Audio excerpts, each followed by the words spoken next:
1.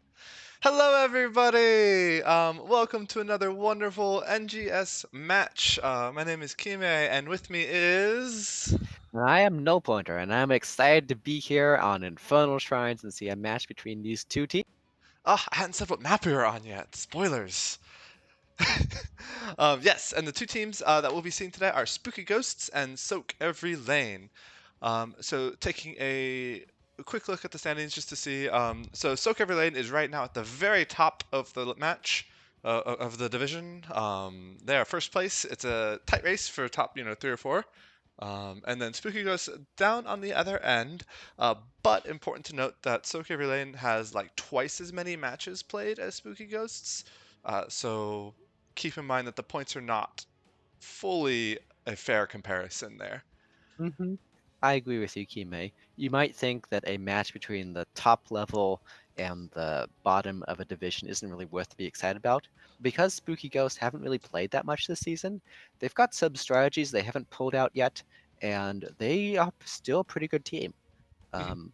I think they won against Onyx Rising, which in a very interesting series, and I think they've got a good chance at this one. Yep. Yeah, they did beat Phoenix Rising. So, and then taking a look at how the maps and everything went. So Infernal Shrines was picked by sOaK Every Lane. Spooky Ghost, assuming that I remember what happened 5 minutes ago, which is not always guaranteed. Spooky Ghost won the coin toss and elected to go for hero pick. And so we ended up on Infernal Shrines. Um, hmm we do see some fun maps that I like banned. sOaK Every Lane seems to ban, I think, the fun maps. And I like Cursed Hollow too. So I like most of the maps that were banned, but. What did they ban? I don't see your screen. Oh, sorry. So sOaK Every Lane banned Towers of Doom and Dragonshire, both of Oh, those which are fun to map. I think they're fun maps. And then Spooky Ghost banned Cursed Hollow and Sky Temple. I like Cursed at least. Well, there's still Battlefield of Eternity, my favorite out there. Yes, we very well may see that. So I'd say let's hop into this, and then you can maybe tell us anything that you've learned from doing some research on these teams as we hop into All the right, draft. sounds good. So enlighten us. Okay. There isn't actually too much to be enlightened. If you've been watching some of the matches from this season, you'll of course know that sOaK Every Lane, one of the top teams, they play some more unusual heroes. They've had a couple games on Vikings. They've had a Gazlo game in there. They've had a Samuro game. So it'll be interesting to see if any of those heroes are banned out. On the other hand, Spooky Ghosts, they haven't played as much, so there isn't as much data about them. They generally seem to like the Raynor, Johanna, sort of the very standard meta picks that are make up a lot of Division B. Yeah, Do you have any other thoughts on these particular teams?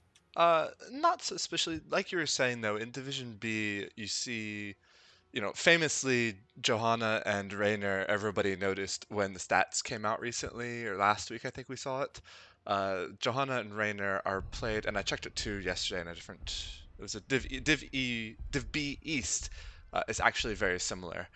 Joe and Raynor hmm are played like 70% of the time, and they win like 70% of the time. It's rough. That I understand that 100% for Johanna. I think Raynor actually might be a little bit overplayed right now, especially after the nerf to Executioner. That's true. There was a patch. That's a good call out. Just earlier today, there's a patch, and so I don't know how much these teams have had a chance to really see. That Medivh ban was almost certainly targeted at Eric with a K, who is a Medivh player. I remember. hmm He has played one game this season, and I am sad that sOaK Every Lane is continuing after banning the fun maps, is now banning the fun heroes. Yeah. Yeah. Taking a look, Raynor's picked. Raynor wins 68% of the time in B West. Ooh. You know who isn't banned this game, though? Raynor or Raynor Johanna? and Johanna. Which one is it going to be? They have Uh, more Raynor games than they have Johanna games, but I do not know if Spooky Ghost has had the opportunity of playing Johanna that often. We'll see what their first pick is. Any thoughts, Kime? Um, I would bet it's a Joe. Joe, I think. Oh, maybe it could be Raynor though. Rhaegar. Rhaegar. Ooh, threw me for a loop. Reason I was thinking Raynor is because Greymane was taken, so that's kind of the big auto attackers out of the way then. Oh, Um, and there it is. that is the two classic Div B picks, Yep. Johanna and Raynor. Name two heroes. Name a more dynamic duo. Yeah. Those are the ones we were just talking about, and I imagine sOaK Everlane is very happy with getting both of them. hmm I was actually expecting um, them not to be banned because sOaK Every Lane was planning to do a okay, you can take one, but we'll get the other. They must be happy to get two. hmm Taking a quick look at the Rhaegar stats. Also, I mean, he's also a really strong hero. He's got a comfortable over 50% win rate. Um, but still, losing those both of the kind of Div B hallmarks. I'm excited to see hmm what they've got planned. Well, the thing is, Rhaegar did just get buffed. His ancestral at 20 will now pulse twice, giving Yeah, a sort of lifebinder effect. yeah. Recently, people have been taking Rhaegar for the Bloodlust because that was buffed itself not too long ago. I'll be really curious to see if they go for the ancestral today. hmm I could see that soak every lane. Oh my gosh!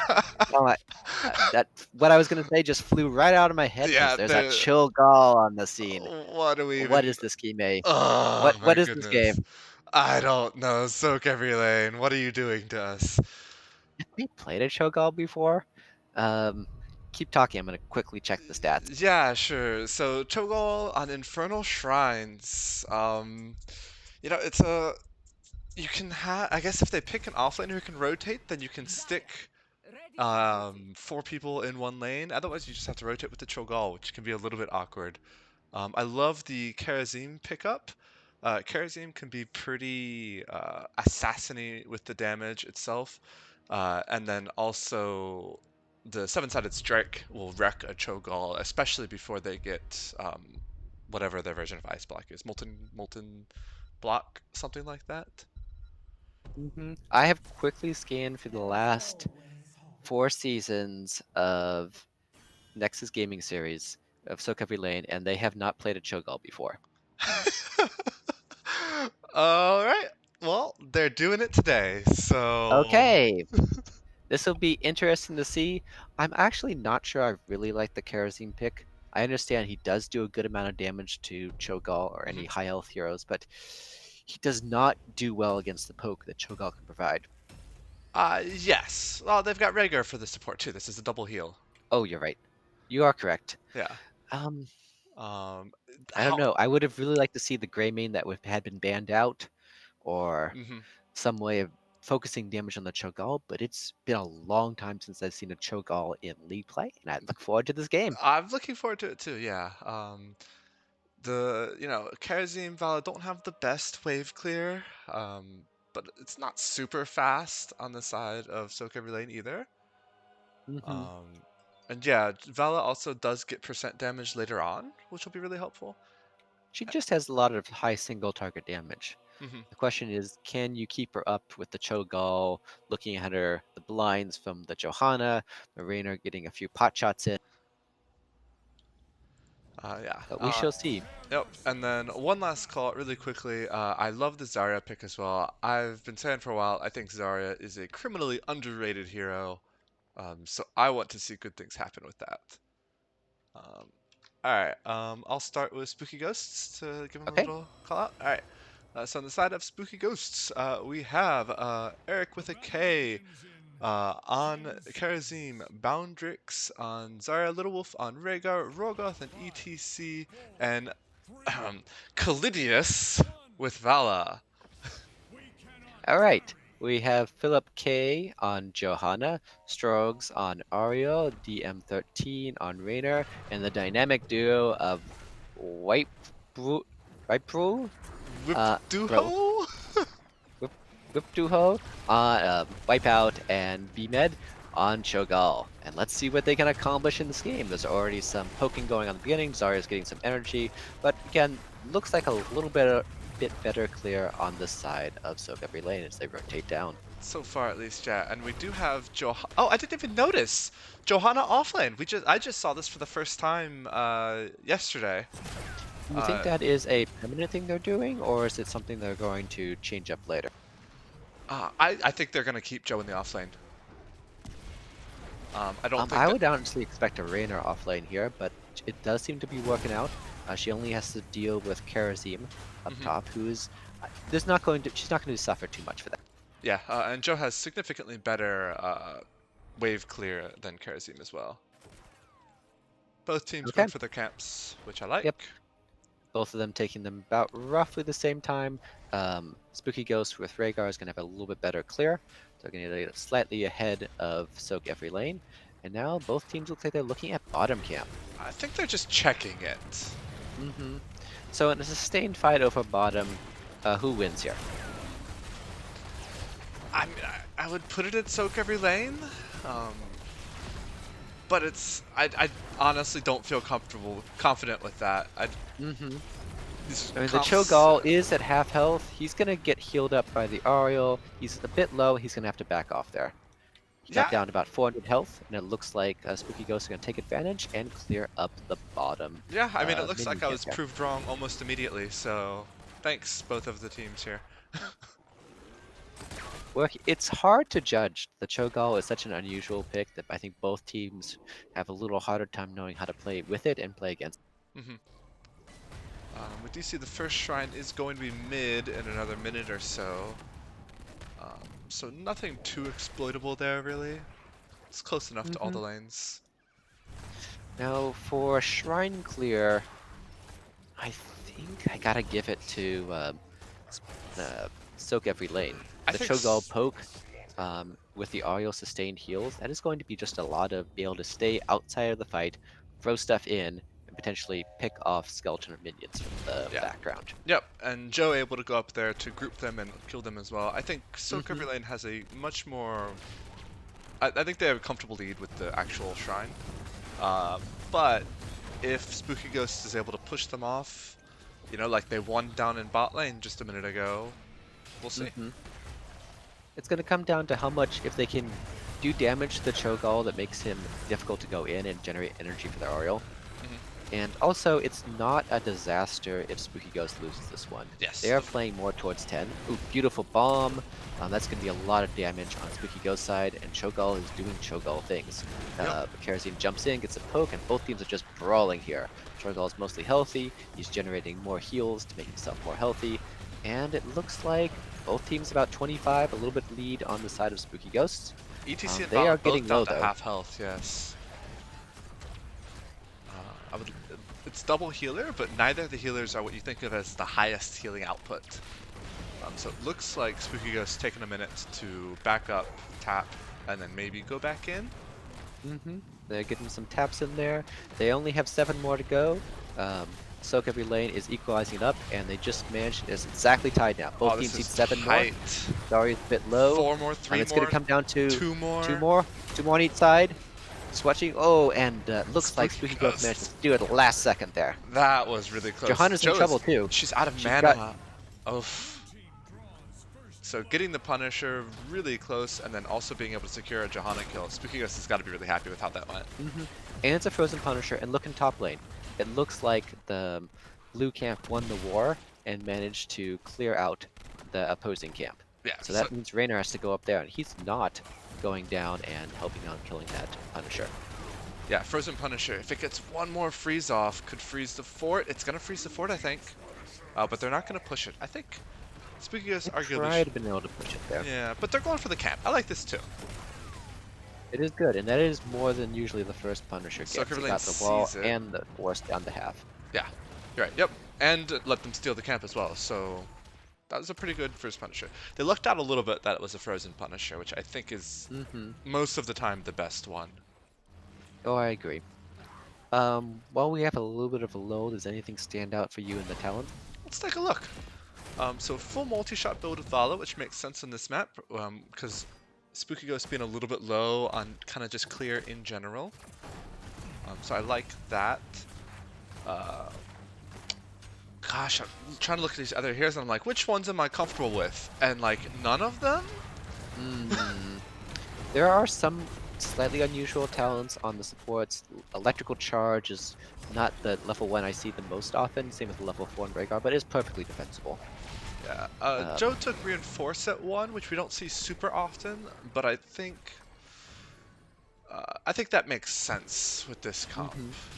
Um, It is hard to give up that increased shield, but it does give you more block. Oh, looks a little bit of damage on Cho'Gall, but both teams are playing relatively safe. It would be, I think, unlikely for them to get a gank and a kill here. against Cho'Gall, it's just going to be hard in general, but Mhm. they'll wear With him double down. support, they don't have that amazing damage, Oof. and Cho'Gall can always shove himself out if need to. Yep. Or Q himself out like we saw there. hmm So both teams look like they're on the race to 10. sOaK every lane has a slight lead, but it's not going to be that much dramatically. Kerosene went Iron Fists, I think was maybe also worth calling out. Probably reasonable to suspect in a support Yeah, with the double one. healer, I think, yeah. Yeah. Honestly, I think if you are taking Kerosene, you might as well go Iron Fist. It is the main thing he brings as a support is halfway decent assassin damage. Yeah. Let's see. He So we do certainly have doesn't ults bring for both heals. teams. Blessed Shield, Hammer for Cho, so they're not going to do the big pull shenanigans.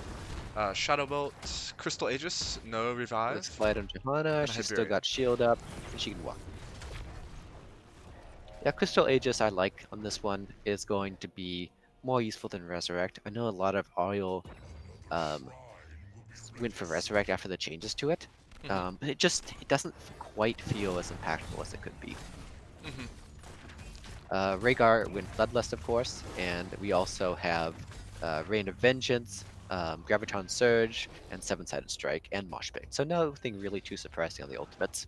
Yeah, would expect that. I would have been expect 100% misclick if Kerosene did not take seven-sided strike. hmm That does seem to be the entire reason to take into the fight.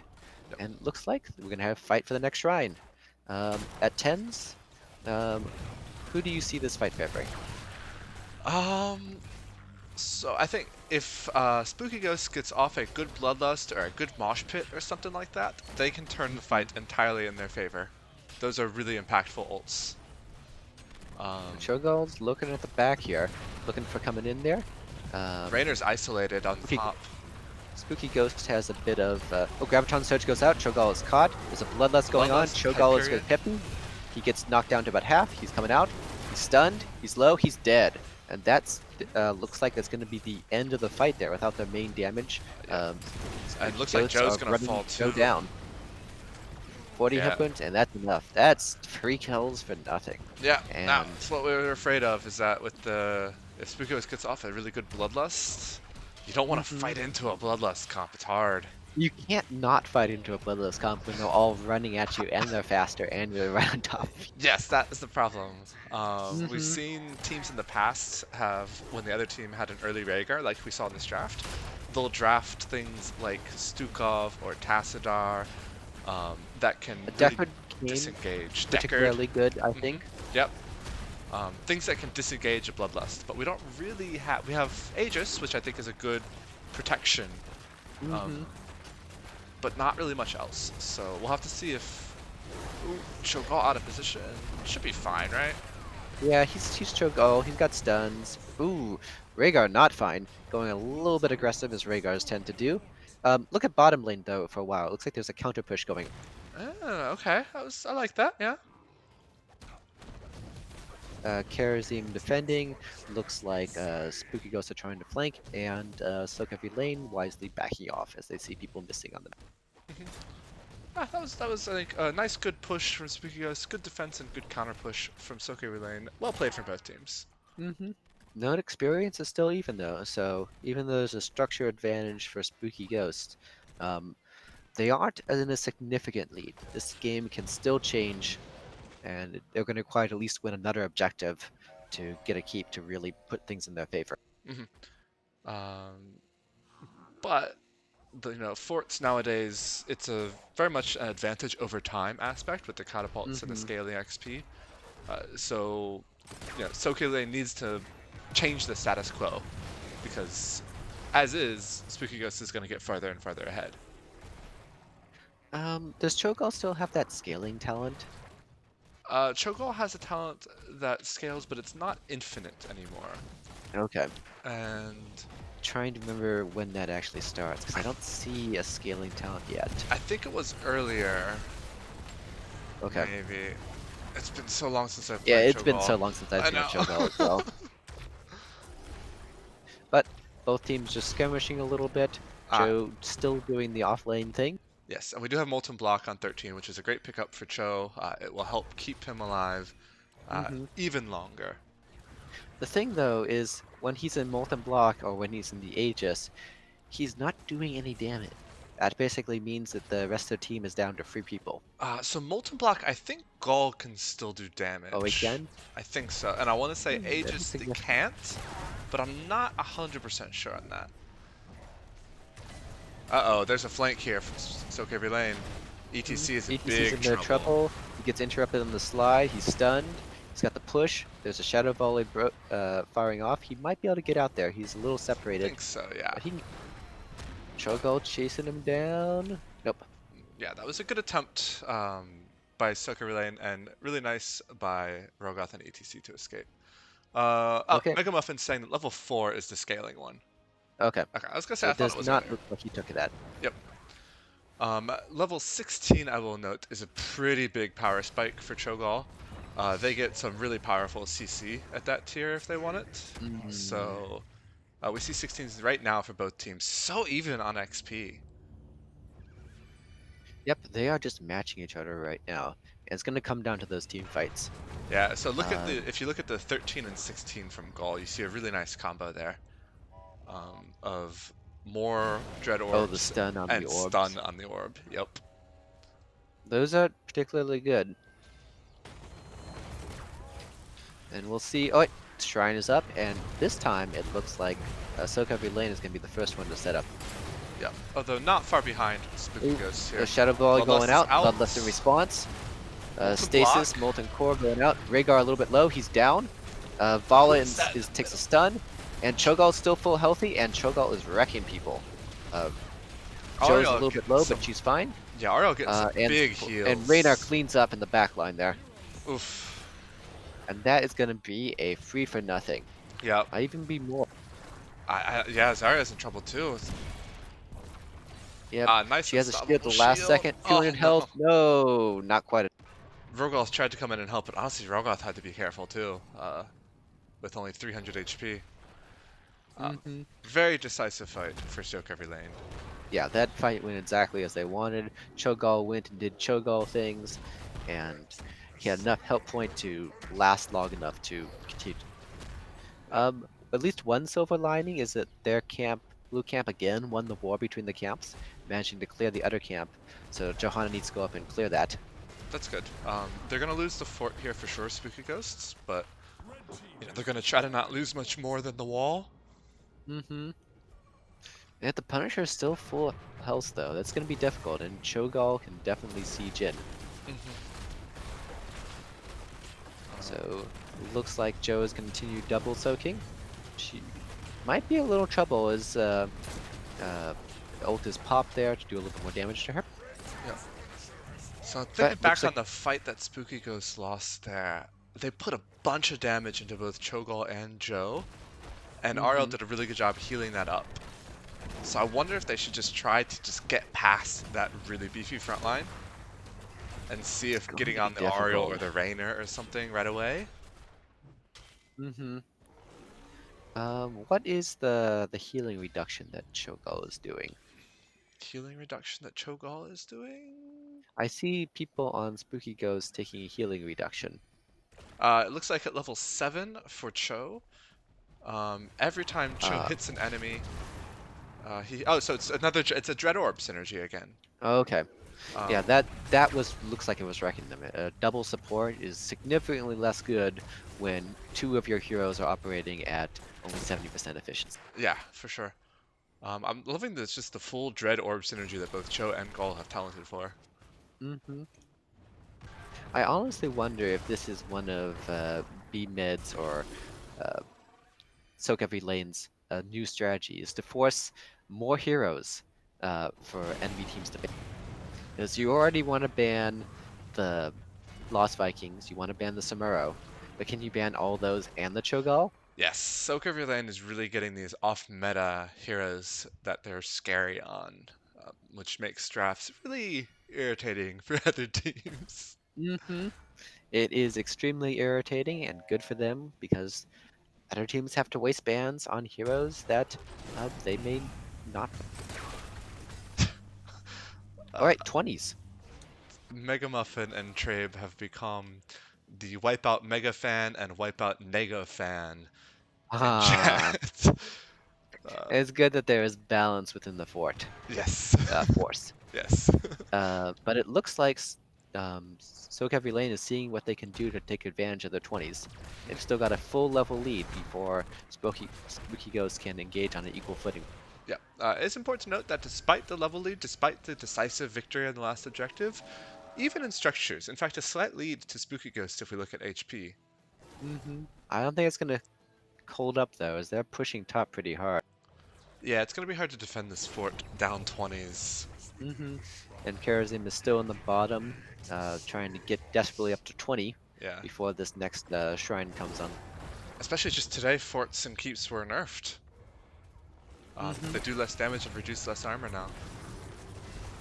Be interesting to see what the long-term effect of that is. All right, 8 You, seconds to the shrine. you It don't think a couple looks hours like is good enough to know? maybe not. If you are an amazing player, like I'm sure some of these people on the teams are, you might have an idea of how this affects the overall strategic balance, but for the rest of us mere mortals, I don't think so. Okay, Spooky Ghost going for both open camps right now before they run up to the shrine. that's going to be difficult, so they're so Which, far away from the shrine. yeah, I think they're just giving up this objective at this point. Yeah, it's. I think they could have fought it. Maybe they didn't particularly feel strong in their push here, and they're just looking for whatever they can get. But this is going to be a Punisher, Arcane coming right down, and that is going to be difficult to defend at the keep. Let's see. Question on Trave's asking about Gaul's level 20. Yeah, so if you go with Shadow Bolt, I think you should go with the Shadow Bolt upgrade. It's a pretty significant buff to the ult at level 20 for Gaul.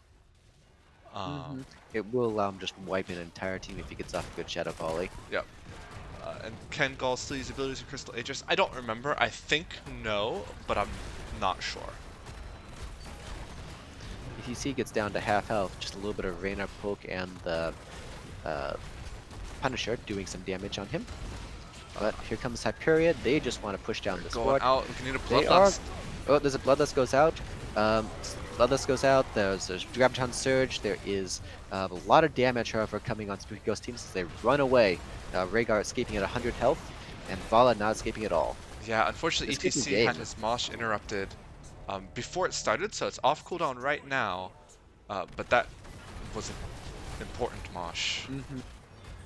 Shadow Volley is down though. Blessed Shield is down. A lot of the ults are down, and it looks like sOaK Every Lane is going to back out now. Yeah, Spooky Ghost doing a good job, not losing anybody except for the Vala.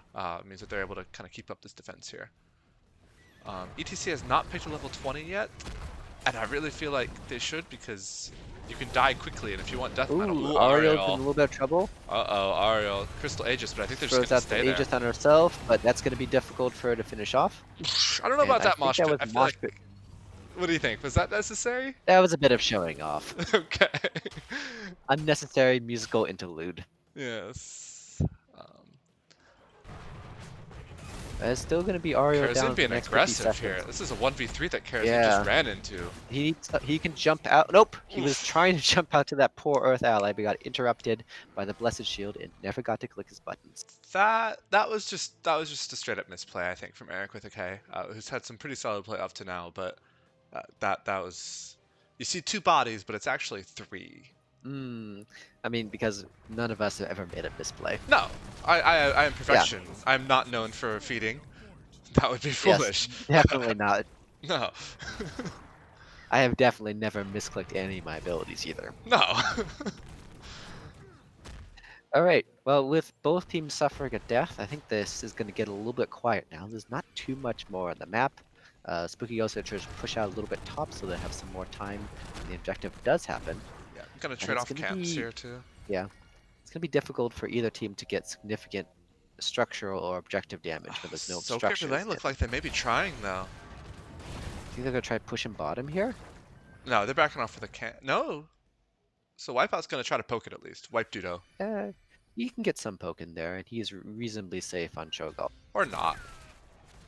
Difficult to No, tell. he's hovering around there. Yeah. I'm curious if we're gonna see Zarya took silence on Graviton Surge at level 20. I'm That is curious. a big ult. Yeah, that right there could be a game-ending ult if it goes off right. So I'm Hmm. excited to see what happens with that. I don't think it silences Gall, No, Gall which is cannot be unfortunate silenced. Yeah. because that is um, the Shadow Volley is what will win their team fights. Yes. So if they could interrupt that, that would be amazing. All right, Jahan Uh, is a little trouble. This uh-oh. could be a bait here. Cho'Gall's coming in. Vala's in a bit of a precarious situation. There's Nice a Mosh going on. Mosh. Mosh Followed going up by in with Graviton, followed Bloodlust. up by Bloodlust. I But love Vala's these very low. combos. Vala's low, but Um, so two are dead now. For Ariel's sOaK every dead. lane. Rainer's dead. Vala's dead. And it looks like there's going to This be is a a full full wipe on the side. whoosh. What Ooh, a and this is fight! unfortunate. Right as the objective is coming, and there's a big push going on at top. Be interesting to see what Spooky Ghost can do with this. They're considering ending. You can see the way they're pathing here. But it looks like they're going to the objective right now, and I like that. The top should fall on its own. I wouldn't mind sending some people up there to help that follow off there, and that's looks what they're doing. They just need one person to stay back, one person to get the shrine clear. They have about 30 seconds before Raynor is up, and let's see what advantage they can take. So what do you think went on in that last fight there? Ult synergies. Spooky Ghosts, they have some really big ults, and they did it where they needed to. They started with the Mosh Pit to kind of separate and isolate the team, then Graviton Surge into Bloodlust. Seven-sided strike was thrown, I think, too. I didn't quite see the impact of that, but I'm sure it was big. And there's at least one Vala stun there, too. So just landing, Yeah, like, when you land those ults, that you win the fight. Like, I was honestly worried a little bit for Spooky Ghost as that Cho'Gall flank looked like it had been deadly, but the good ult synergy, as you said, and the Bloodlust and Mosh and so on did an incredible job. so They're with not only going to get the 3 objective yet. left, yeah, this is sOaK every lane is trying to fight this with 2 left. The It's 23-minute protector. it's big, yeah. I They feel like can't. they can. They can't steal this, can they? No, for sure, no, right? Like, just toss in a couple Zarya Qs. They're Oh, going there's to take a little another bit of damage. The Mosh. Mosh Pit, but it doesn't get anyone. As a Bloodlust goes out, Oh, this is a Graviton big Surge shadow on Ariel. volley. Ariel goes down before. Death metal. Death Metal, and that's it. Oh, that Graviton Surge on the Ariel and the Raynor was just so deadly. Yeah, I thought for a second that sOaK every lane was going to have it because Skull got off a beautiful shadow volley. It was hitting like 3 or 4 from Spooky Ghosts. It did a lot of damage. It killed ETC. And it's not as bad as it looked. It's only a 3v2 here. Yes. And the Punisher is going to do stuff. Yeah, and actually, Spooky Ghosts didn't end up getting top either. Nope. Out of all of that. They got some damage, but they were able to clear it up. But this could be core. It's free, and they've got all their damage. 2 healers and a Vala. 20 seconds They left, can hit so core. yeah, right-click core, I think. Yeah. Right-click core, throw heals on Vala. Everything else doesn't matter. Yep. And it's going down to Matt Cares 80%. an ult. This has got to be it. Yeah, that is it. Oh, and Spooky Ghost doing it. All right, that was a good game 1. That's what we were saying beforehand. Don't count Spooky Ghost out because those points were not showing the whole story. Well, they definitely made a trying to come up with some kind of pun with Ghost. Haunting comeback. They rising from the dead. Okay. I mean, maybe they weren't really like. I guess so. Maybe think about that for a little you bit can more. just say the puns are bad. It's perfectly fine, Kime. I mean, I know they're bad. I'll give you. Maybe we'll take a pun break, and you can think about it for a little bit, and then we'll come back and pretend you said it now. That sounds reasonable. We can just edit this in. Yeah, I'll edit it in post. Okay, It'll be fine, yeah. that makes complete sense. So if you haven't left the stat screens yet, take a look at the hero damage. Ooh, look at that damage on Gaul. Yeah, like, oof. Look at that damage on Gaul. Golly. Mm-hmm. Well, Uh, look at also the healing on Little Wolf and Eric with the K. So Ariel healed 55,000. Um, Combined, the supports on the side of Spooky Ghost managed to heal up what 120? 140,000? Yeah. Goodness, with an extra almost 20k from Zarya shields, 30k if you count her own healing. Mm-hmm. So that feels like a game where there was a lot of poke coming out of Gull, but it wasn't more than the healers could handle. Yeah, ETC got a solid amount of healing there too. Mm-hmm. They were low in actually a lot of those fights. hmm Um, the double support into the Gull might have been the right call. Um, whoosh. That was a very back and forth with wipes from both sides. Mm-hmm. Oh, I look forward to game two. Do you think we'll see another Cho'Gall, or is this relegated to sort of the dustbin of bad ideas? So I wouldn't say it's relegated to the dustbin of bad ideas because they were really close. Even that last team fight, it ended up with a Mm-hmm. 3v2 and just a little bit more damage could have sealed it, or maybe if they were Well, slightly I spread think it out, was so the the death Graviton metal. Surge. Yeah, death metal, or sorry, graviton surge was big, yeah. Um, which we knew was gonna happen if that good graviton surge at 20 came out. Mm-hmm. Uh, but like, I could have seen that fight going a different way if it happened, not right at that choke or just a slightly mispositioned ability or something like that. Oh yeah, I Um, definitely agree. and if it went the other way, that was probably the game for sOaK every lane. Oh yeah, I think it was game for either team at that point.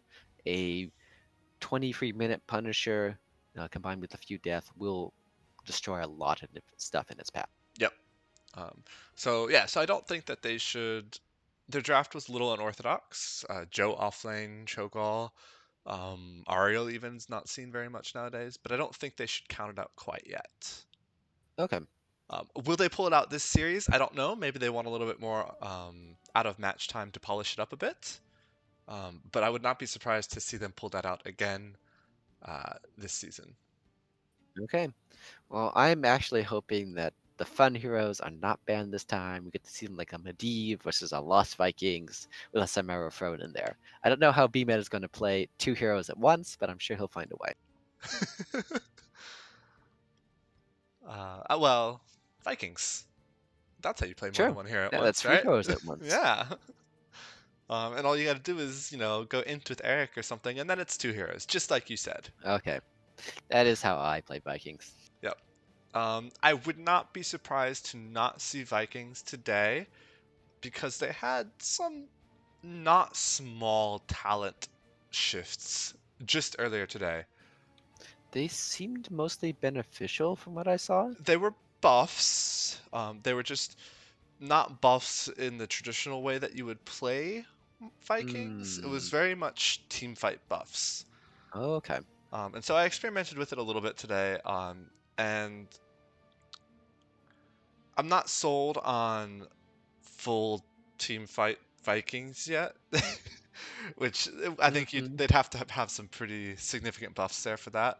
But I think a couple of the talents you may see come up and still play Vikings mostly normally, but just have a bit more impact in fights. Okay, I could definitely see that. I have been killed quite a few times by flanking Vikings coming out of nowhere and underestimating the damage they can do when all three of them are grouped up. Yes. Yeah, they have multiple buffs now for when all three of them are grouped up to the auto Mm-hmm. attack damage Though they do. I think they nerfed or increased the cooldown upon play again. Yes, and they also buffed Viking Longboat. Release Vikings, Viking Longboat was 100% what you took. Uh, I I don't think it's good still. Hmm. I only tried it one game, so it's a very small sample size, but I am not sold. Let's I see. can Looks like believe it. we still don't have a map. It is very difficult often sometimes to decide upon the map. Yeah, so it's sOaK Every Lane gets the pick. Do you think they're going for map pick or hero pick? I think sOaK Every Lane has mostly gone for hero pick in the previous games. Okay, most teams do, and so I think. There are Mhm, there are a few exceptions, but I think that is common within our division. mhm. I would expect that too. Like we were talking about too, a lot of unorthodox, let's say, heroes have to be banned against sOaK Every Lane, or you risk playing against something that you're not practiced against and they're good at. Hmm. Um, Ooh, Brax's holdout. yeah, look at that. I need to leave this, I think. Interesting map. Um, All right. the one of the two lane only maps, so that does mean that Lost Vikings are not going to be an option here unless we actually do see free lane, sorry, one lane free man Vikings. So BMed was legitimately in the NGS Discord brought up Vraxis holdout as like his example on where they would like to play Vikings, this new team fight The Vikings. man is a crazy genius. Let's see. So it was picked by Spooky Ghosts. Soka Levin did decide to go for hero pick, which we generally expect. Hmm. How do you feel about Samuro on this map? Yeah, I like it. I've been playing a little bit of Samura recently, and you really don't need to go for Illusion Master macro shenanigan type stuff. Um, Blade Fury is good, and Samuro is just a lot of bully pressure, very difficult Hmm. to kill, and can still take camps really easily. Um, A good Samuro is frightening here. yeah, so I would 100% ban Samuro if I were Spooky Ghosts. On their list of like Okay. 5 heroes they have to ban. Well, I mean, Cho'Gall is a possible pick here as well. It's a two-lane map. You can dominates that long, heavy poke kind of composition. hmm Um, Other things to note is probably Rexar gains in power on this map here as well. Oh, yep. Yep, Rexar's a traditional ban on this map just because these point control maps like Braxis, especially Braxis, but also Dragonshire. Hmm. I also wouldn't mind to see a Chen here. I'm not sure if either of these teams play a Chen, but for just ability to brawl on a particular point, Chen is, I think, up there in potential brawler. Yeah, my I feel like we don't see Chen much in. I don't have the stats up right now, but I feel like we don't see Chen much in Div B or NGS in I think general. Spooky Ghosts have played him. Come on, whenever they played him, they have played him once. Once, okay. I Um, mean, they've played him this season, so yeah. I mean, I don't maybe they see will him in a pull him bad out. spot. Yeah, I think he's in a solid spot. He's just not picked for some reason. Hmm. It'd be very nice to see him. Looks like they've played Uvrel on this Braxis holdout before, and I am trying to see what Soak Every Lane when they last played Braxis did, but it's scrolling down quite a while here before I can find a Braxis game, and it looks like they did Urel as well. Okay. Yeah, Braxis being the two-lane map, like you said, you don't need someone who can double soak. You need someone who can survive or bully. Hmm. So you'll often get things like Urel or B-Med calling out the top lane TLV. Yeah. Um, Blaze and Leo have sustain and are pretty beefy. You could see Malthael's Hmm. solid here. Malthael has, good clear to clear and then get on the point and good bully with that. So Yeah. There's a lot of heroes that are good for top lane. yeah, they're Um, truly.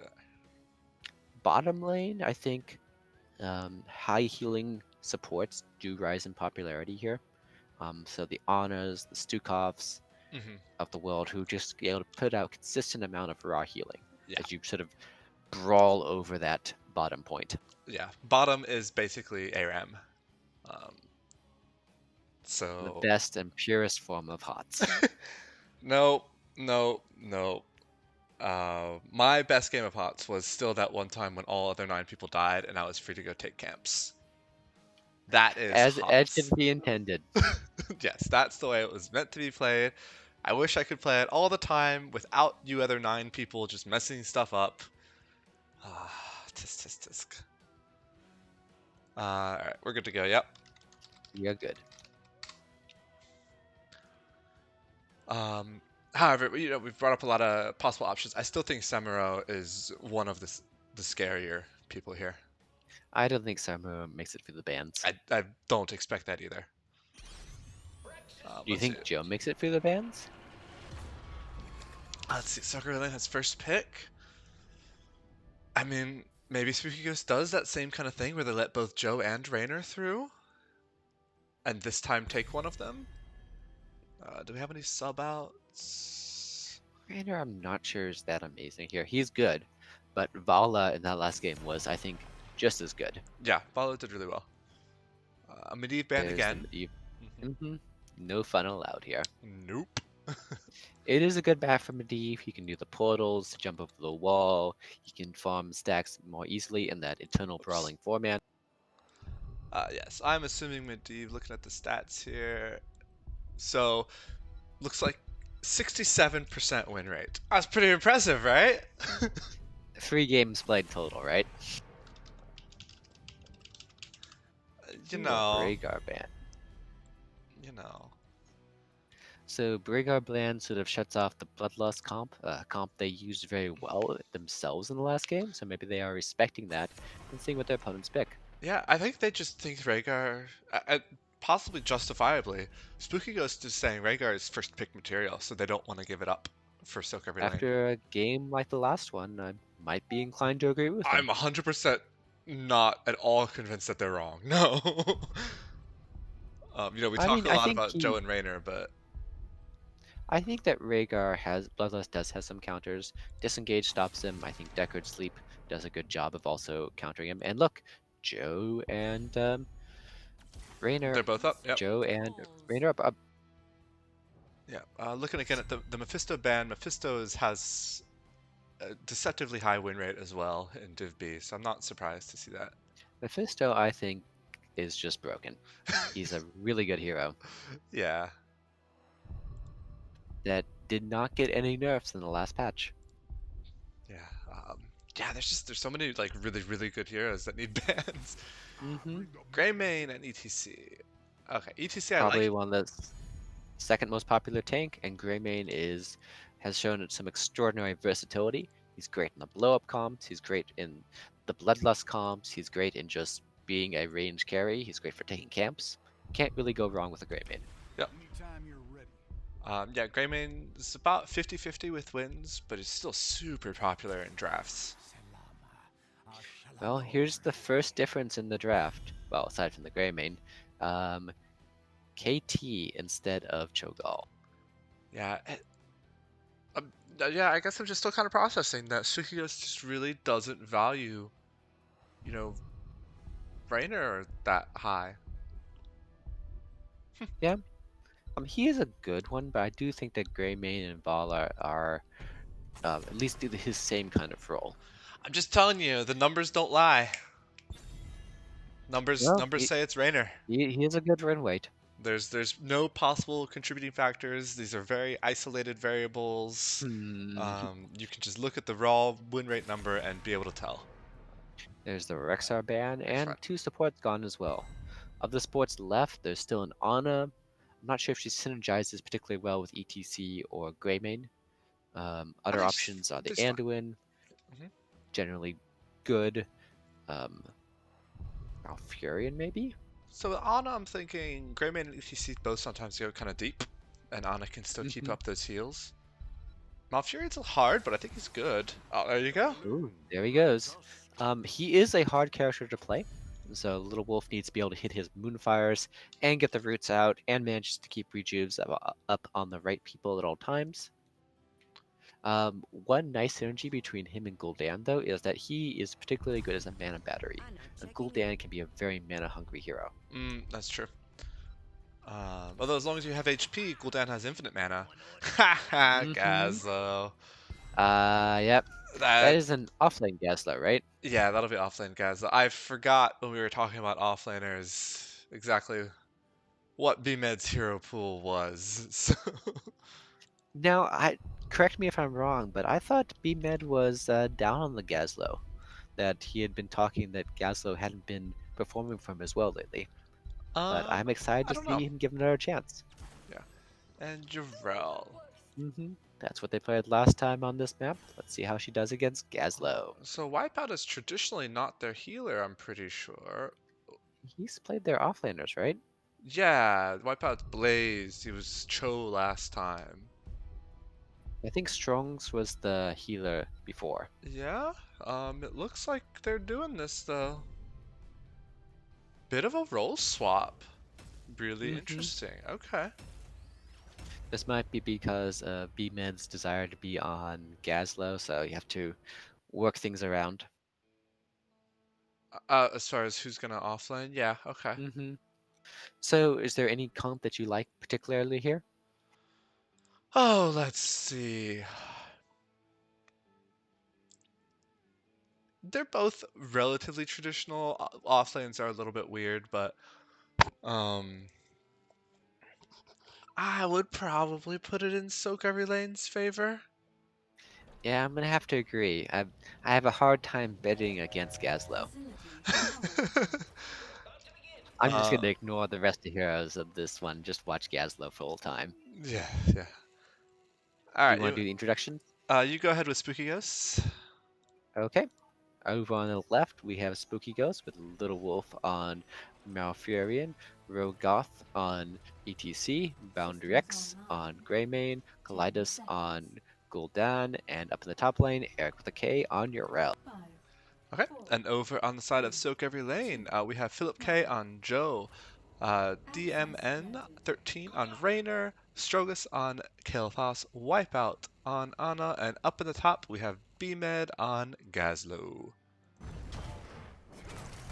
Bit of a skirmish bot already. hmm One thing interesting, it looks like Gul'dan went for a Q quest, Gul'dan, instead of the usual E corruption. I don't dislike this. I think this is a No, perfectly fine talent. usually you take Q whenever you care more about wave clear than you do about hero. Yeah, which clear is a big part of this map with the Zerg wave and everything. So, hmm Makes ooh, sense. Gul'dan getting Well, then taking a caught. lot of damage with the bomb and so on. Spreading the bomb. Oof, that needs Spooky Ghost needs to be really careful about spreading that bomb in the future here. hmm Up in the top lane, speaking of taking a lot of damage, look at the health of Yrel and Gazlo. They're really going at it. They are. So one problem with Gazlo is that Gaz doesn't have sustain. Um, Gaz can use the turrets and the laser to wave clear decently well. But if Yrel gets the jump on him, like looks like what happened earlier, um, Gaz can't heal up besides the fountain. It So looks you like he's see, gonna Hearth yeah, quickly. Gaz backing. Makes sense. Take this opportunity, miss a little bit of soak, but start it with full health. Mhm. Um, Yrel taking Dauntless at level 1 for the armor. I think that protects against turrets too. Oh, they Um, do ability damage? maybe it doesn't. I'm not 100% sure. Alright, well, the fight goes on bottom lane here, with Gul'dan getting a Horrify off and Raynor doing some poke. Yeah. Greymane is getting the Mercs, and looks like they're going to give up bottom for a second, but that's fine, because L has top. Yep.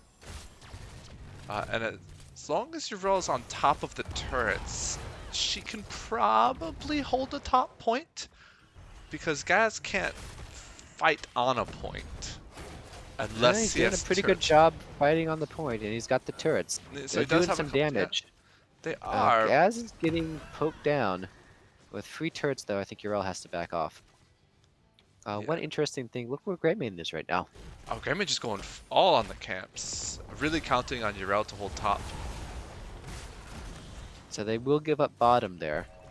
That shows a lot of faith, I think, in Yrel's ability. And it seems to be justified. Yrel's doing a really good job. She's So low, far, though. yes. Yeah, Yrel I think really He- needs to try to focus on hitting the turrets and Gazlo with their abilities. That is difficult, but it looks like Uh, Greymane is coming up. Oh, at Greymane can kill. 70 health, B-Mug gets out. Oh, Oh, oh no, blast Greymane's gonna just missed. die. Oof. This is Um, why I hate Gaslow. yeah, Oh, it's playing against him. A little bit of an awkward play from both teams there. But no one dies, so coming out okay.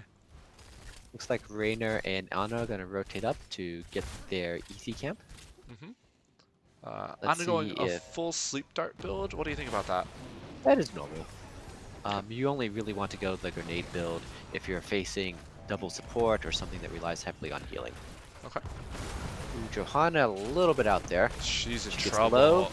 One more She's Q. still at 100 health point, and she manages to get it. Um, And she can get healed up pretty quickly either by hearthing, but it looks like Spooky Ghost managed to take beacons yeah. for One about other thing about 50%. the one other thing about the Gul'dan Q quest too. You completed it already, 3 minutes in. Corruption quest takes like 15 minutes to complete. So you get the value from it a lot earlier. Yeah, I mean, but you don't have massive corruptions anymore. Late game, yeah. Fury out in So front there. Furion doing a little bit job of zoning roots, and looks like they're going to hold and get some objective progress of their own. Uriel comes in to kill some turrets and take back the point. See if B-May can dissuade her. Just 2 turrets so far, and Yrel at this much HP. There's the third one. There's a third one now. And I'm just watching it, and it looks like Uriel is going to hold it off. She still has that heal, so they're both low, but Uriel will be able to self-heal herself all the way back up. And they get control of the bottom points again. Yrel took the Boingy Boingy Jump Jump talent at 7. Yeah, that is a fun talent. Yes, and since Gazo doesn't have really good interrupts, that could start to really ETC change in the a little bit of trouble. Oof, ETC And falls. he goes down. Yep, trying to slide out, but interrupted by the stuns. And it looks like first objective is going over to the side of Spooky Ghost. Yep, and it's going to be pushing up top, so you do see everyone except for Gul'dan, it looks like, rotating up top. Uriel showing some fire here. She was quite popular a while ago, and then after the nerfs, she slowly started to come back in popularity. Yeah, she dropped down to nobody played her ever after the nerfs, and now people are like, maybe it's not so bad. Was there a change that happened, or is that just people realizing she wasn't quite as bad as she was? I want to say she got the Dauntless, or a change to Dauntless or something like that, I think maybe. I think she had some talent changes. And I think even after that, it still took some time, because she's still kind of growing in popularity, even without changes now, so. Well, she did a particularly good job here in the top lane. Managed to hold it a majority of the time. Let her team basically get the wall top and some damage on the keep. Yep. Yeah, it's not, it was an early Zerg wave. It was a 6-minute Zerg wave. So I think that's a respectable amount of damage. They also have almost a full wall down in bot lane as well. Yep, I think that was just a little bit of poking Gul'dan and maybe some damage it did earlier as the fort. So any thoughts as they reset here? So one note, Spooky Ghost is a half level ahead, and if they get to 10s first, Joe's getting a bit low. If they get to 10s first, I'd like to see them make something happen. It's a little bit hard on this map, but... Like, what are you going to do? Push into the new forts? Gul'dan's got some range on that Q. He will. But he has to worry about stepping up into Sleep Dart or Johanna Blessed Shield or so on. They do look like they're going to get the well bottom. They're trying to, yeah. No, that's a good win. And 10s. So it looks like Mosh Pit, Horrify, and 3 more people who haven't chosen. As I wait awkwardly for them to choose their ults. It looks like Curse of Bullet is one. I'm expecting probably not Twilight Dream here, probably Tranquility, and would you say Shield or Armor? I mean, the Ardent Defender's shield is very traditional. I actually wouldn't be opposed to, for the way this has been playing out specifically. Ooh, ETC in trouble. ETC he's is stunned, deep. he's slowed, he's bombed, he's Blessed Shielded. Shield may Oh, still but make he it. gets a little bit of heal. Flashlighted to death. Yeah, yeah. Johanna's coming in to interrupt the Gray main camp here, but she is low, Yeah, that and was a she bit goes down. aggressive. Gray main may pay for it though, and it's a knockdown fight. 3 versus 2, Ah, 3 versus 4 now, and yeah, it looks like they'll successfully pick up their booster camp. yep.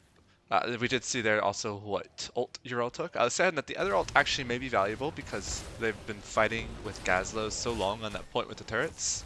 Mm-hmm. But this is the traditional. Alright, So over on the other side we have Blessed Shield, Nano Boost, Gravel Bomb, um, Phoenix, and Rainer's Raiders. all the Reasonably traditional standard ones. picks. Yep. Let's see. Nana. Oh, chat's calling out that Pyro arguably could have been picked here because you have Who are you pyroing? so you have Nano Boost as well, and so if you could also nanoed Pyro onto like Malfurion and Mm-hmm. just completely wreck him. I would like for chat to not suggest Pyroblast while Trabe is in chat, you know?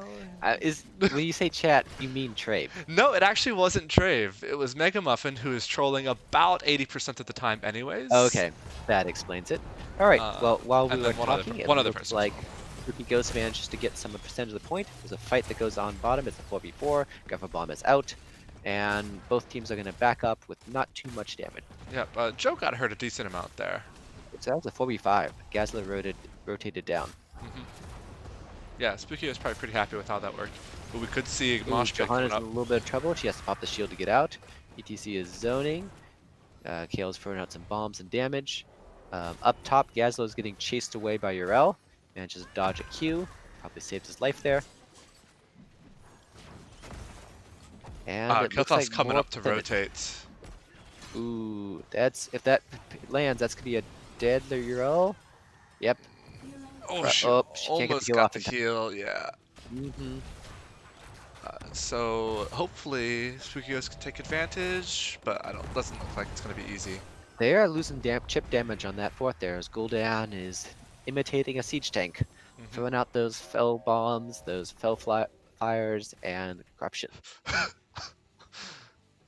Trabe in chat running back as soon as he hears the word pyro. Okay, it looks like sOaK Every Lane is going to take advantage of that kill and get a little bit of percentage on it, but Spooky Ghost just rotating up, playing ring around the control point. Yeah, and Spooky Ghost from an earlier channel has still more on the objective right now. Mm-hmm. Yeah, it looks like they got about 10% on the side of sOaK Every Lane. But this is a 5v4 here. Yeah, A good flank this coming is up. scary. Blessed Shield is available. They can use it. I would not be surprised to see it go out. Blessed Shield is on the ETC. He's low. There's a ult to try to save him, but he is down. And that gank will get them at least pressure here, but at what cost? Yeah, I think maybe if Tranquility popped a little bit earlier. It's hard to say. Tranquility doesn't really do that much healing. It's like It 10. provides- How much would a little bit of healing and 10 armor have done though? Maybe, but ooh, it looks like they are coming in again Another here. 5v3 Grayman is here. low. He slept. He's blown. That was yeah. They are rotating pretty heavily with Gazlo as well. Yeah, I Seeing what they love can the do. Gazlo rotations. It's a dynamic use of Gazlo you don't see very often. Ooh, look at the boss here. Ooh. It's going down pretty fast. They got Rainer. Do they have Exterminator? Yep, Rainer Exterminator. Good use on sOaK Every Lane to get some advantage out of that map pressure. They do, however, lose the last bit of the objective, and that's going to be a full wave coming bot. Yeah, so they do have Boss Bot as well, which will really help defend against the Zerg. So who wins in the fight, Giant Mecha or Zerg Wave? I mean, I vote for Zerg Wave because Terrans? No way. Ooh, that's Gaz is in trouble. Low, he drops a bomb. Looks like he's going to get ETC, and he's going to be able to walk out there. That was a really good ETC grab a bomb. Saved the life. ETC's low, finishes off, and Urel might be following suit there. Gets the ult at the very last second. Yeah. But slept, no healing for you, and that is it. Yep. And that Zerg Wave is dead. It looks like Mecha, Terran and Mech. No! Terran OP imbalanced. Blizzard. Please nerf. Yes. Um, so that was a really good Gravo by Gazo to disengage and separate the team. I I still, thought he was dead. I did too, 100%. I actually really do think that Little Wolf needs to make Ooh, some. that's a Ooh, lot of they're getting oh, some good CC combos. Asleep yes. into just, I think it's just the KT. The Just that Kilthos stun. stun, yeah, I think was the big one. There may have been a Joe Q as well there, or And whatever it is. they're just taking advantage of this. They did lose top. Gul'dan managed to get some damage there. Um, as I said, I think Little Wolf needs to proc Tranquility earlier. It's a beginning Hmm. of fight ult, not a save somebody ult. Yeah, Um, Different from most healer ults. So I think if Little Wolf makes that adjustment, these fights could be going a lot differently. maybe. Malfuri is very much a non-burst hero. It looks Yes. like they are moving up. Eric with the K sees them going on the Bruiser, and they should be able to take this relatively uncontested. They see where everyone is. And they're pushing top pretty hard, and I think they should be able to get this. They should be able to get this, but Spooky Ghost sees it 100%, so is pushing Hmm. bot as well. Yep. So But at that point, it's just going to be equalized. They'll have one lane that is they've got a little fort. They have damage on their fort in bottom, but Spooky Ghost has to defend top here now. and they all They're back losing to defend it. they're losing the outer walls. They may lose more. I don't think they're gonna get much or any keep damage. Nah. Looks like that. Oh, they did. They took some keep damage. They took 66 keep damage. Oh, GG. That 66 hit points might be important. Yep, GG. Game over. As our quick match buddies would say, yeah. Hmm. Well, let's see what changes that Spooky Ghosts make in their rotations here. It seems like instead of splitting off your rel, they're focusing more on rotating his 5. I like 'Cause this they've been losing Invadus people for 5. those games. Yeah. Alright, there's the jump. Looks like they're going for this. Uh, Joe's on the point, but she's rooted, she's stunned. but she did Hero's pop popped her her ult ult. though. Oh, there's the Mosh in the back line. It gets interrupted really quickly though. Horrify misses. Joe is still alive, still doing I damage, and that can't bombs. Oh believe my gosh. Joe. Joe's Joe. still good. Joe's so good. Yeah. And looks like Greymaine's gonna make it out of here, Yep. but Uh, they're gonna lose a good chunk of the objective and this bottom yeah. fort. Really good fight by sOaK Every Lane. I didn't honestly see most of what happened. I was just amazed at Joe just standing there on the point versus multiple enemy members. Hmm. Yrel did for a long time as well, but eventually the Yrel sustain ran out. Yeah, that is just a sign of how important Joe is.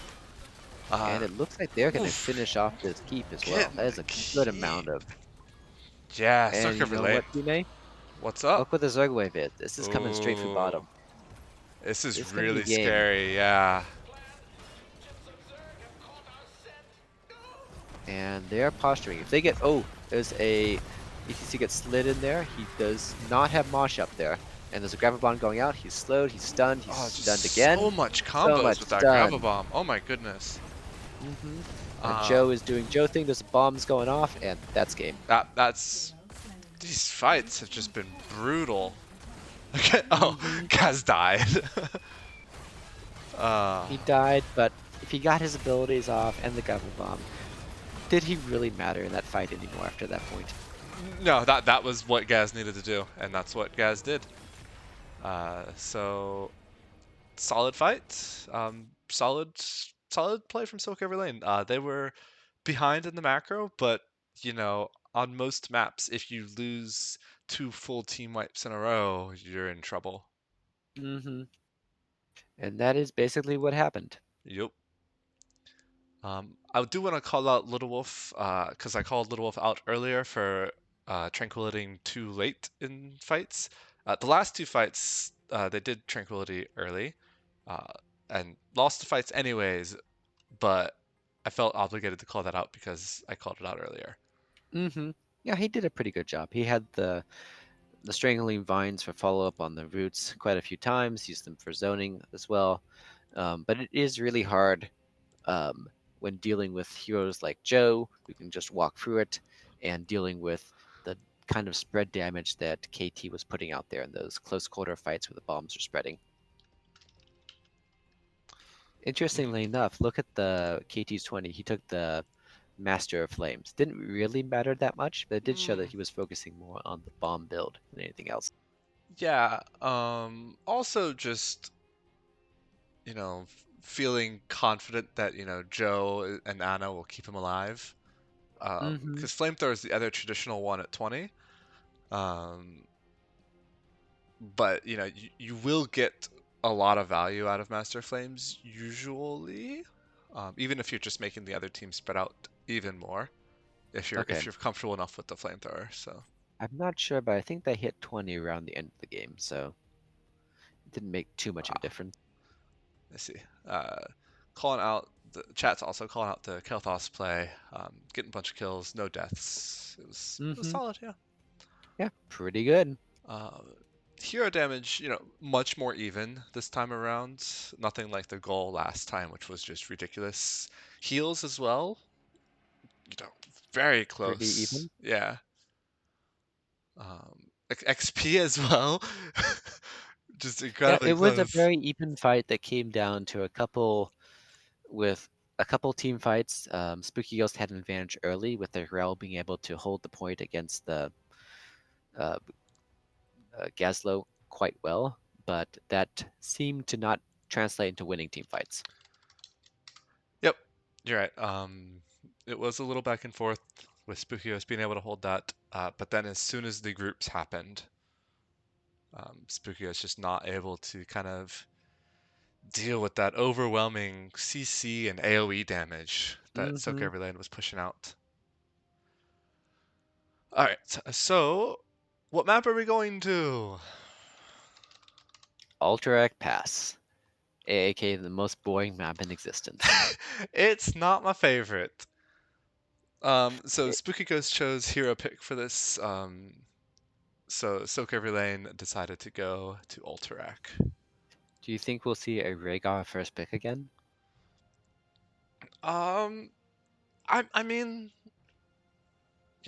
traditionally I've been saying that I really like Joe and Raynor just because of their stats, but Rhaegar's good. Like I can't deny that. I Um, think he's Bloodlust is particularly good on this one as well. This is much sustained fighting, which Rhaegar has issues with, and there's objectives that you do want to be able to run the team down. They are objectives that are close, that are far away from the other towers. So mhm, you have ability to do extended team fights, mhm, and you want the ability to press R and have it give your team a significant advantage. mhm. Yep. Yeah, I would be very unsurprised to see Rhaegar here. Also, could see Vikings. Just Could saying. see Vikings. I mean, If I'm on the side of Spooky Ghost, though, I want to ban the Joe. I think that a lot of the success that sOaK Every Lane has been having in these team fights has come down to Joe being unkillable and throwing out Blessed Shield and murdering people. yeah, Trabe called that out as well in chat that letting through Joe is a risk to do that again. They did beat Joe game one, Mm-hmm. um, but it was not easy by any means. No, they won it by killing everyone but Joe, mostly. Well, that Because last by the fight, time, Cho'Gall survived, but yeah. yeah, Cho'Gall lived, I think Joe did get run down, but they started the fight by basically killing Ariel and Raynor, Mhm. and after that it was over. Let's see. Do we have the same five on both sides? Looks like it. Yep. No random swaps halfway through. All right, let's see what they pick. Yeah, trying to think. Raynor's still good here. Some heroes that you see here that you don't see at other places as much. Junkrat, Chromie even sometimes. Hmm. Tassadar has a long range Q. I like Tassadar more than the first two that you listed. um, you could see globals like Falstad or Dahaka or things I like do that see a here. lot of globals here. Um, I feel like a lot of it's a very difficult map, I think, to understand how you should properly play it. I see a couple teams that will just ignore the objective and focus on soaking lanes, wait until they have an advantage before they can push across and try to take it. Hmm. But it looks like we're starting, and we'll see what the bans and hero choices are. Yep. I would expect Mephisto's still banned probably. Yep, Medivh probably still banned. Samuro probably still banned. I'm gonna say they let Samurai through and ban Lost Vikings and Johanna. I'd love to see a Joe ban. And And then the other side is gonna be a Medivh and a Mephisto ban. yeah, Medivh and Mephisto. Yeah, I bet Medivh and Mephisto from sOaK Overland. I'm with you there. They may let Joe through, but if they do, I want them to take Joe. I know Rhaegar is Oh, you're good, right. but They are first pick. Yeah, yeah, I know Rhaegar is I good, agree but on that point. I really feel like you can't. Joe's so strong. In that case, if they're planning that, they might just ban Samuro and Lost Vikings. Hmm. Possible. I mean, I guess when they had Rhaegar, they beat Joe. When they didn't have Rhaegar, they didn't beat Joe. So maybe they do still value Rhaegar. That is a possibility. I bet they don't ban Lost Vikings though. You think that It's not something people think of enough. I think that anyone who does research against sOaK Every Lane will have seen that they play Lost Vikings occasionally, and they look good on them. For sure, yeah. They actually did just in within the last few days, I think. Ooh, a Rainer ban. Rainer banned it. Okay. I like it. Like I've been saying, the numbers don't lie. You know. If you have a plan for Lost Vikings, either globals or some other way of dealing with them, maybe you simply say, okay, if you want the Vikings, take them in the 1-2. Otherwise, we ban them. Rhaegar Ooh, ban. So Rhaegar ban. Mephisto's open I now. like that. The Rhaegar ban. It's a good adaptation. Blah, blah. Um, Mm-hmm. So, do you Johanna? Do you Mephisto? oh, you want both of them? Yes, you This do. is so hard now. Which one do Oh, you want more, though? oh. I think Spooky Ghost may take Meph. Oh, Yep, called it. Meph is a good hero. We haven't seen him played yet in this series, but I look forward to seeing lots of lightning novas. Yeah, and do you even take Vikings into this? You can't ever bring them to a team fight. Well, they don't have to take Vikings. They can Yeah. just play Johanna, Anna, and take good heroes. Yeah, this is what they had very solid fights with last game. Hmm. Um, Bernie Burn noting that Abathur is open still. Abathur could be picked. It's true. Abathur is an option. I feel Abathur has gotten to be more of a niche pick than he used to be. Yeah, I think he could Even, use some numbers buffs, to be honest. And yeah, the XP soak changes weren't too friendly with Abathur. no. I think you need to have a hero that you could say, if I put a hat on this hero, it is going to be very annoying for the enemy team. Yep. Greymane picked again from Spooky Ghost. They grabbed Greymane game one and won with it. And then Deckard. So Deckard's had some changes recently. You like him now? I like him and I don't like him. I like him in specific situations. I feel he's often overchosen because people say, oh, look, we're fighting over an objective. I can throw potions out. If you're fighting over a single place, there's other healers that do just as good a job as Deckard without any setup time. What I do like about Deckard is his CC, his changed Ruby, which is Hmm. amazing, Hmm. um, and um, sort of defensive. He's a support that can really protect himself with very quick self-healing. So I Hmm. like him for his ult usage. He is Lore NATO is particularly nice on this map, so I'll give him that. Yep. I want Um, I do think, like you said, Ruby's been changed, and Mephisto Greymane are very divey, so you can toss that cube in there and give them, direct heals where they are. mhm. Well, they're gonna need to dive because Li Ming and Junkrat are not gonna be in the front. No. Li Ming here that forgot to mention, but yeah, she makes sense on this map too. You see her pretty often. And then Junkrat. Wipe out on support again. I think this Yes, is a Viking pick. they could swap things around later. Um, But Vikings, you think, eh? Vikings Yep. versus Ooh. Zeratul, Greymane, Zeratul. Mephisto? You don't Vikings into that. Has Eric the Play played Zeratul? I feel like he has before. But yeah, this is a nope. What? They are willing to do it. Ah, They threw down the gauntlet and BMed picked it right back up. I'm impressed at the courage it takes to do Vikings here. Um, Colin, chat saying Ruby is for trolling. Ruby's been changed recently. Ruby's good now. I don't think Chat is wrong. chat is Do not yeah. listen to Twitch chat, Ime. I'm sorry, but they're right here. They're talking. I know some of those people. They're definitely trolling. That's a valid point. I'm pretty sure most of the Twitch chat is trolling at any given point. Yes. So Vikings, yeah. So we called out Vikings as an option. We called it out the very beginning of the draft with bans and such. I I would have been really scared taking Vikings into Greymane, Zeratul, Mephisto. I think we didn't see a ban on Vikings because Spooky Ghost believes they have a plan to deal with them. Let's see if they can execute on it, because how often do you play against Vikings? Uh, Very, very rarely. And I Hmm think you're right, though. I think Spooky Ghost was thinking if they go Vikings, this will work. And I'm kind of on their side, to be honest. I think it should work. Whether is going to work is another question. Pro players are wrong then. There are no pro players to start with.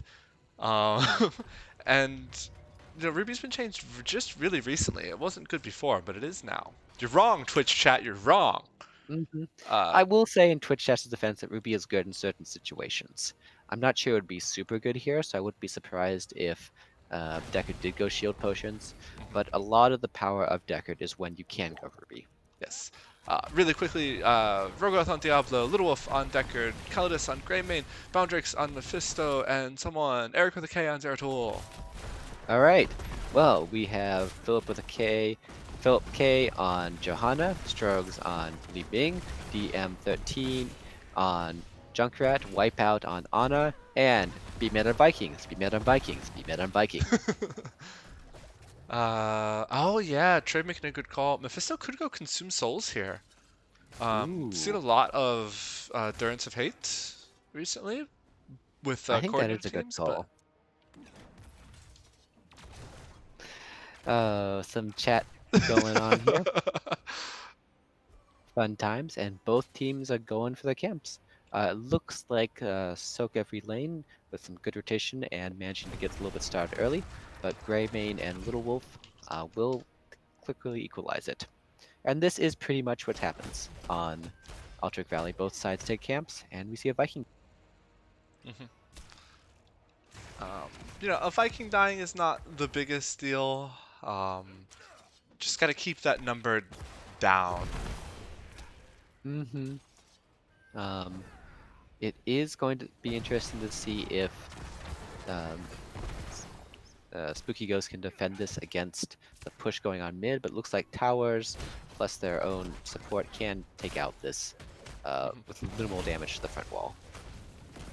Yeah, that's So not too don't bad. forget, they are playing 3v4 here, and they will be playing for it this way most of the game. Yeah. Yeah. So Spooky Ghost is not going to be too aggressive probably with most of their lanes, but the lanes that they have Vikings in, There's Ruby. they may go for the kill. Oh yeah, there you go. Eric with a K getting some more damage there, and it looks like B-Man has to put a Viking off to cover it. Yeah, That but Viking may be that's running double. Eric. That's a weak That, Viking. yeah. Yeah, you don't send Eric up against Zeratul. Uh-oh. Ooh, Ooh. Zeratul might be in trouble though. Does he have Blink Up? Honestly, his team should have called that out, and he shouldn't Mm-hmm. have moved up to the towers there. However, But that, good escape. yes. And calling out is difficult. I mean, offlaner should just have perfect map awareness at all times. Oh, why does my team never talk to me? Looking down bot, Balog has just been taking consistent damage from Mephisto, Mm-hmm. which is kind of what you expect. Oop, Olaf Ooh, died again to Zeratul. Didn't even see that in the same lane up there. Zeratul farming stacks, and BMed is coming up again. BMed Er, going the safe way this time. yes, learning from their mistakes. Ooh, a little bit damage on bottom, not a kill though. All right, both objectives are up, and as happens a lot in All-Track, both teams are basically ignoring this one. Hmm. It's hard to take the objective without some advantage in another lane. Solid push mid here, though. Yeah, that's a big push mid. Ah, Mephisto finally got the Veilog kill down there. Hmm. And they are getting experience lead just for those Viking kills and getting the additional soak. They're losing that mid Oh, losing the well, and fountain. Oh, that yeah, that sucks. hurts. I think it's more just consistent map pressure on those mercenaries than anything else. Let's see. So objective. Which team do you like more on these sustained objective fights, Kime? I mean, so if the fights actually do go for a while, sOaK Every Lane probably wins it because they're probably not sending Vikings. Mm-hmm. But that means that Spooky Ghosts is losing a 5v4 if they Ooh, did you actually. see that bottom there? So the mercs were coming in to uh, hit Li Ming and were about to get to her, and Mhm. then Johanna threw out a blind to stop the mercs from actually landing the hits. Ah, that's Ooh, clever. Zeratul on the Zeratul back in the line doing some backline damage. wrecking Li Ming. Ooh, but Yep, maybe but it went he's too low. He deep. gets a tower shot, and there's some potions available for him, but his teammates eat them first. As happens. I do like Mm-hmm. Boundrix coming in with the Mephisto to kind of do that extra damage onto the backline so that they didn't feel comfortable trying to get the counter kill on Zeratul. Yep. And all in all, that was 4 seconds channeling the objective, and things are even. Yep. Spooky Ghost looks like they just have no desire to go for the objective, which in some ways I see. Like, Mm-hmm. going for the objectives gives Vikings free kills. Yep. And they are slowly killing there. Zeratul killing Zeratul is Olaf again. farming. Yep. Getting some good. I mean, that is experience too. If you Mhm. constantly get hero kills, even if they're Vikings, it will be Yeah. something. Diablo trying to interrupt the channel. 4 on the bottom here, while the Vikings cover the lanes. And they're gonna get some good damage going mid as well while this fight Zeratul is going not on. not coming here for this fight. Potions are out. Anna's in the back throwing up heals. Fisto's looking for the engage there, and they manage to get some more channel time on the objective and a little bit more damage going mid. Yeah, if they keep this up, they'll get it. But Yep. remember that this objective is all or nothing. So if Spooky Ghost Hmm. does get it, then this whole channel And doesn't they get matter. 10 first. So, ults on the side of Spooky Ghost. We have Might of the Nerazim, I believe it is. Go for the throat. Is that Consume Souls? I think it is. No, it's Darrents of Hate. Apocalypse? Oh, it's Durance? Okay. Mhm. And Stay a while and listen. And it's going to be very difficult for Spooky Ghost to actually get. They've got a Leeming there, they've got a Junkrat, they have interrupts for days. Yeah, and I imagine Spooky Ghost knew this, which is why they really weren't even trying for it earlier. Hmm.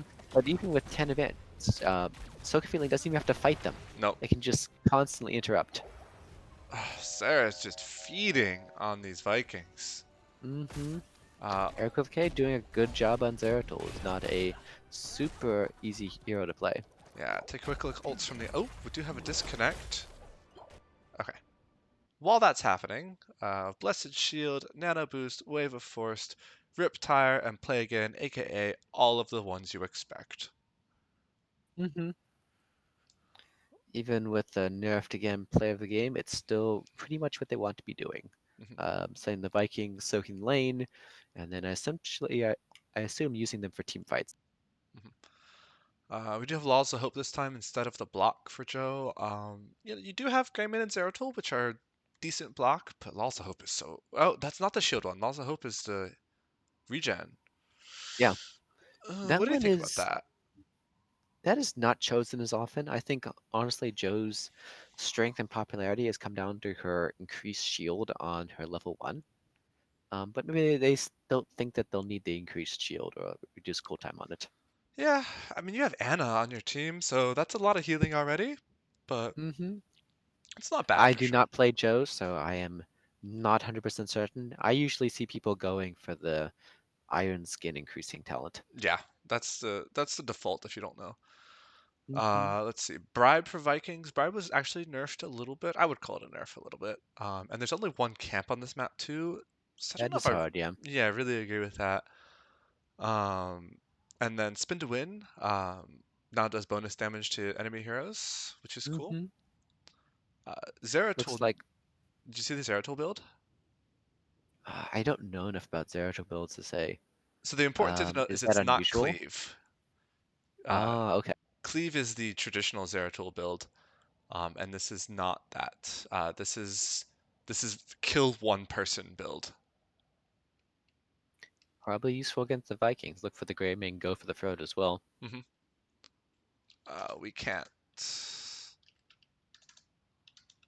Yeah, I can't talk to you. Yeah, Sorry, I'm trying to see if I can like swap. it is good.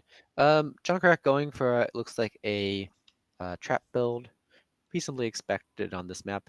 It's going to be hard for enemy team to come in, and especially if Zeratul gets silenced by one of those chasing traps, that's going to be very annoying for him. Mhm. All right, Not in that's sOaK every lane going in for that objective. See if they can get more seconds channel in it. They've only got 10 left. Yep, I think they're going to get it this time. and Zeratul's not there. He's coming in from the back. He looks like he's going for kills. He gets a thing in there. He's about half health, but he manages to chase away backline. Ooh, Durance get nice. well in the air. That's a dead Good Junkrat, kill on Junkrat. Nice CC there. and they managed to stop it at 0.16 seconds left. Yes. And they managed to take the camp. Now this is going to be much more difficult for sOaK every lane to push into it, because they've got those two long-range poke. Oh, look at B-Man in the back here. Oh, trying to sneak it. So try to sneak. They Oh, see is he it. going to do it? It's gonna be Zeratul's hard. coming No, up to Zeratul's defend. coming. Yeah. So I will say that when Spooky Ghost gets the camp, it's a lot easier to defend, because now you're forcing Mm-hmm. sOaK every lane to engage with you. Getting it They're is really engaging, hard. though. They are. That's a good orb. Johanna's a little bit low. Here comes Riptire in, Riptire on the back chasing line. away. Diablo's a Nano on little bit LaNe. low, getting stunned, but he is sleeping and manages to get a sleep out Greyman went by... in. Oh gosh, Greyman's so low. Oh, yep. Oh, the Greyman goes down. flashlight? That had to be a Could be Greyman at the end there. flashlight. He was pretty Okay. low. I thought he was making it out. But there's a lot of people very low there. But the camp will get some pressure going back in the lane. Mephisto takes a little damage. There is a lot of healing potions though from Ruby, which is one of the reasons why Ruby is good. Yep. So they're gonna get some damage here. It's gonna see if they can equalize it. They did lose mid lane during all of Yeah. this. Junkrat getting low again though. It's the power of Mephisto. He does a lot of spread damage. Yeah, he does. However, Zeratul just off double soaking with the objective, able to push the lanes back, not taking buildings, but at least giving them a little more breathing room. I'm not sure he's double soaking. I think he's farming Vikings. I think that's right. Yeah. Well, not too much damage on. They lost wall bottom and wall top. The lanes are pushed out again. But let's see if they can do anything more in this period between when there is no objectives on this map. Yeah. Spooky is still happy, I'm sure, just to not let sOaK every lane get the objective, even if they didn't get it much themselves. They are Do down we a have little a bit of boss? experience. They're going for it. They are. I wonder if Bit bold. does Zeratul see this? Yeah, he knows they're because they just came out of there, the. and Yeah. looks like Grey Mane is coming. So they are backing off. It is so hard to take the boss on this map. It's got a lot of hit points, and even when you do, it doesn't really do that much. Yep. I think it was an alright decision to go for it. I think it was a good decision for sOaK every lane to back off there. Alright, it looks like 4 people versus 4 people on the top. 5 people maybe. Zeratul's going back to double soak. Viking Hunt, aka. He's found the first Viking. It's going to Dude, fly away for a Viking is bit. dead. Viking is so dead. Nope. Oh, Viking take is it! Plague, but look, Zeratul teleported into the He Vikings, did, which I like following. that, but Plaguein does heal them. Yes, and I'm not sure Zeratul can kill all 3 Vikings by himself. No, at once is a little bit tough. Ooh, Diablo getting low. Diablo's in trouble. He's tried to avoid that mine there, but not quite enough. But I Li almost. is rooted in the at Oh, 40 HP, survives. Greymane runs into the mine. He's got potions, which he manages to dodge. yeah. I actually think Diablo should have just stayed there. There was a super potion, and then just a second later, like a dozen small ruby potions. Well, he is back up. He is a little bit more squishy now, Hmm. but he will be able to keep on going. So the game looks like it's going to 16s at least. Zeratul will get a lot stronger when he hits 20. Hmm. So sOaK every lane needs to have a way of dealing with this Yep. before they get to the 20s. Yeah. Hopefully they manage to get an advantage. Mhm. And Zeratul kind of getting those constant Viking kills has certainly helped to keep them a little bit in play here. Um, Mm-hmm.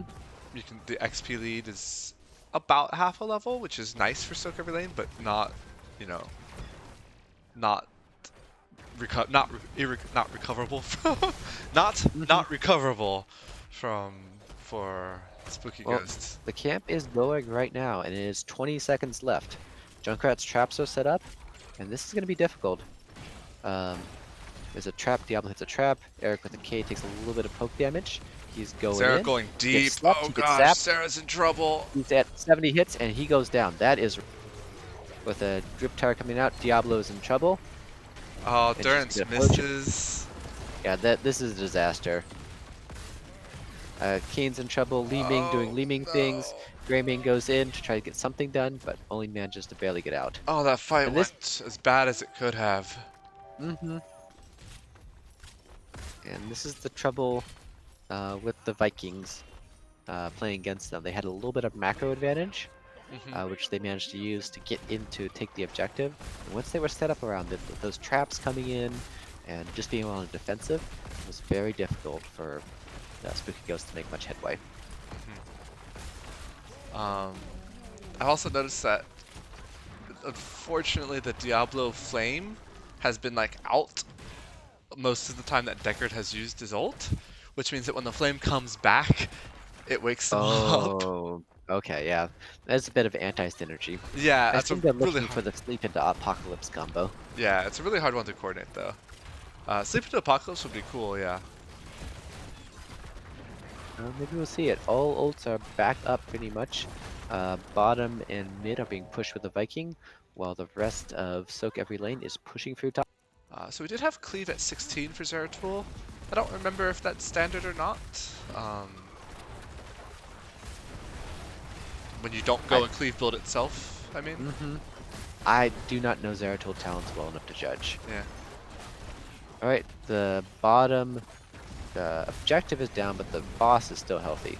Let's see if sOaK every lane can get anything done. Yeah. Zeratul doing minion farming. And look, there's little low that Junkrat could get jumped on. Oh, they're gonna lose the keep because they're going for kills. Ooh, that's gonna be difficult. One keep is not a death sentence on this. Oh, Joe manages to complete Oh, as subdue she as she dies. dies. I Hey, think Sega would say that's worth. if you're gonna die, why not? Why not? All right, so map pressure has certainly gone in the favor of sOaK every lane. They're gonna hit 20s here. Spooky Ghosts are still 2.5 levels away from 20s themselves. They really need 20s to get their Zeratul online. Mhm. And, ooh, look at this, what maneuver that's being done by sOaK every lane. Oh, they're stealing the camp. Nice. Start the camp, and they're pushing into mid. Did they bribe it? Because they They haven't had grabbed a it. chance to use bribe much this game. Okay. They're gonna get mid. I don't think there's anything that can... Yes. And this is not frightening because when there's one keep down, your core is still pretty safe. Like, it's really hard to push your core with 2 keeps up on this map because of the armor.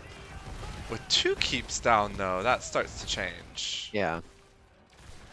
It's gonna be difficult for them to defend this objective while dealing with all these lanes pushing in. Mhm. And it means that boss top, especially, is going to be very easy for sOaK Every Lane to take. Hmm. Though, when is it up? Still 2.5 minutes till boss comes up on top, though. Mm-hmm. You're right. It might not matter too much. And that Boss boss bottom. bot is starting to push. Yep. It Mm-hmm. is It really did low, get though. fort bottom. Yeah. Got the fort, but lost almost all of its HP to do so. Still no 20s for Spooky Mm-hmm. Ghost, which is really rough. It's going to be hard. They don't get too much at 20 on the side of sOaK Every Lane. They got upgraded Blessed Shield, upgraded Nano Boost, Wave of Fourth, more damage on Junkrat, and more damage on Viking. Yeah, so the Viking one is going to be really big. Spooky Ghost is never going to get map pressure back.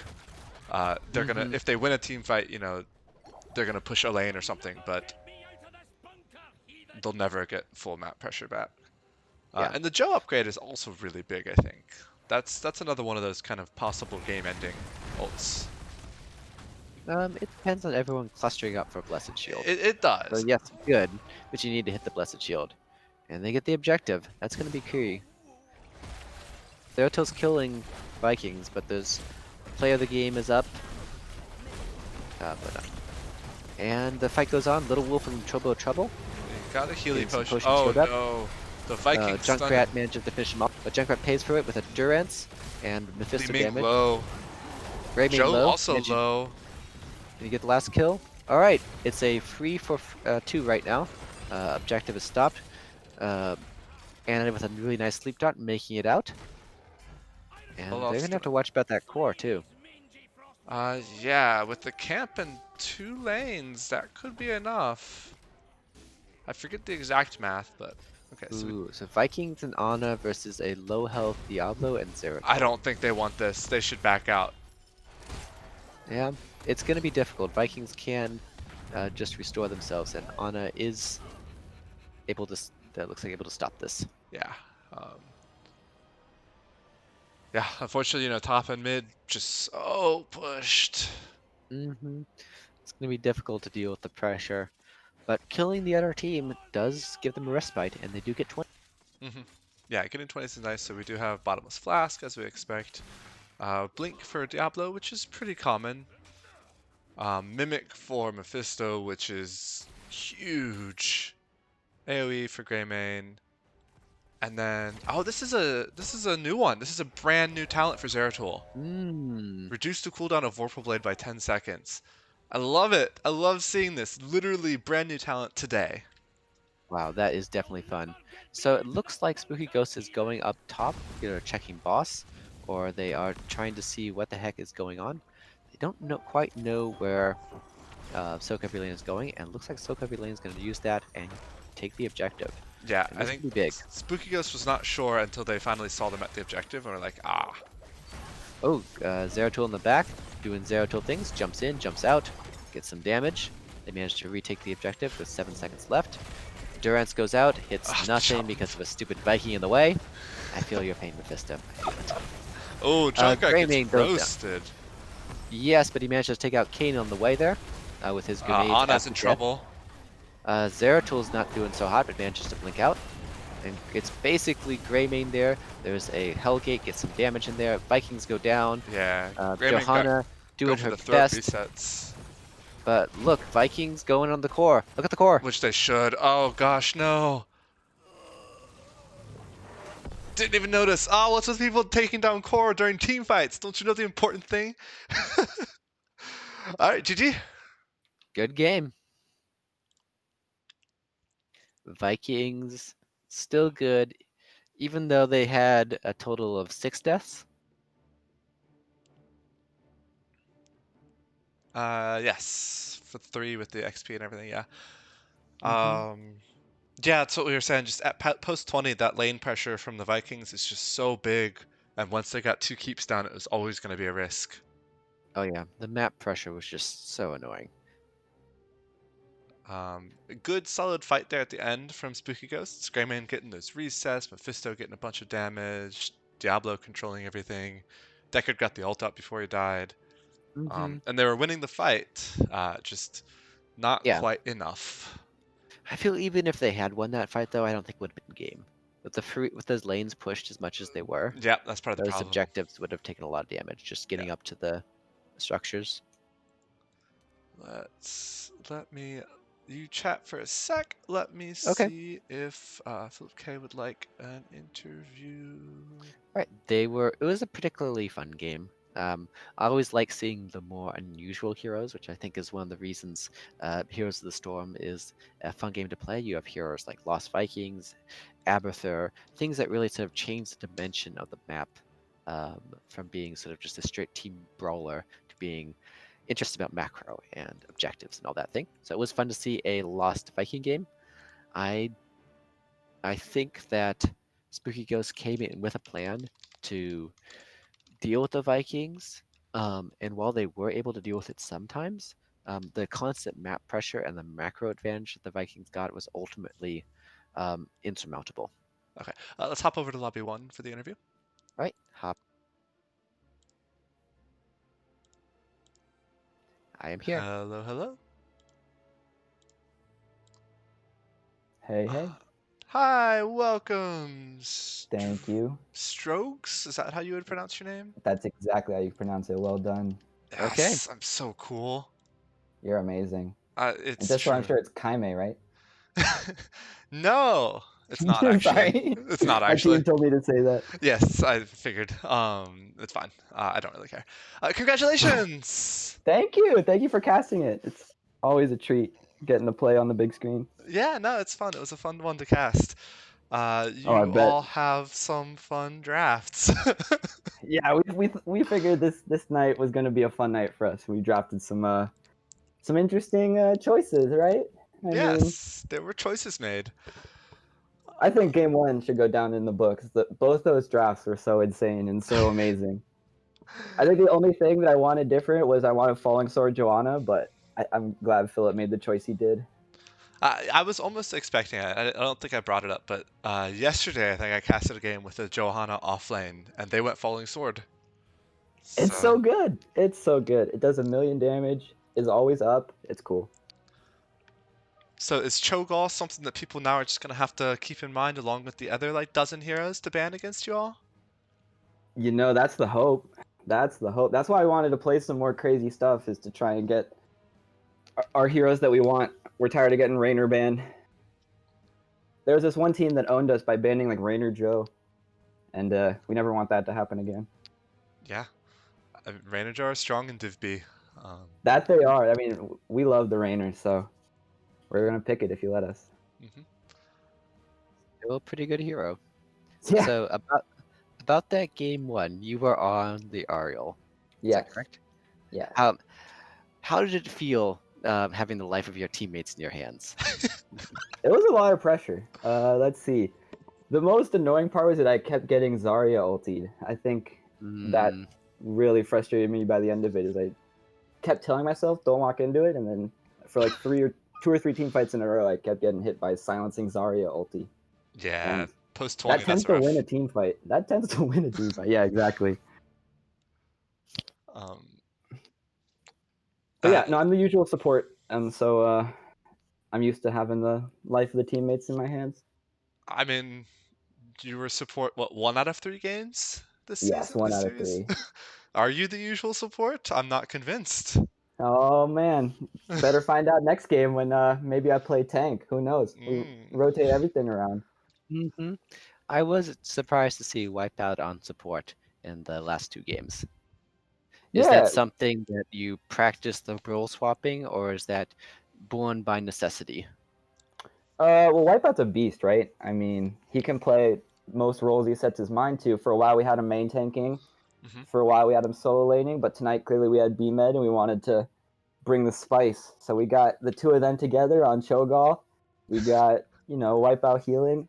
We've had him heal before in Storm League. I think he's healed for us in a previous match.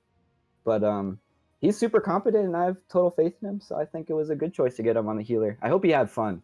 That's the main thing. We wanted to get different people into play tonight because we have a semi-rotating cast, and so we wanted to get some fun drafts and yeah, just have a good time. No, this game is not about fun. It's about winning and crushing your opponents.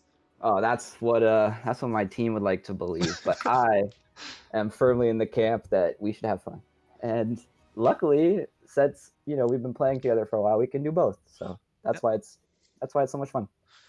So have you seen Spooky Ghost's Medivh play, or is just the rumor on the street so powerful that you're just not giving that a chance?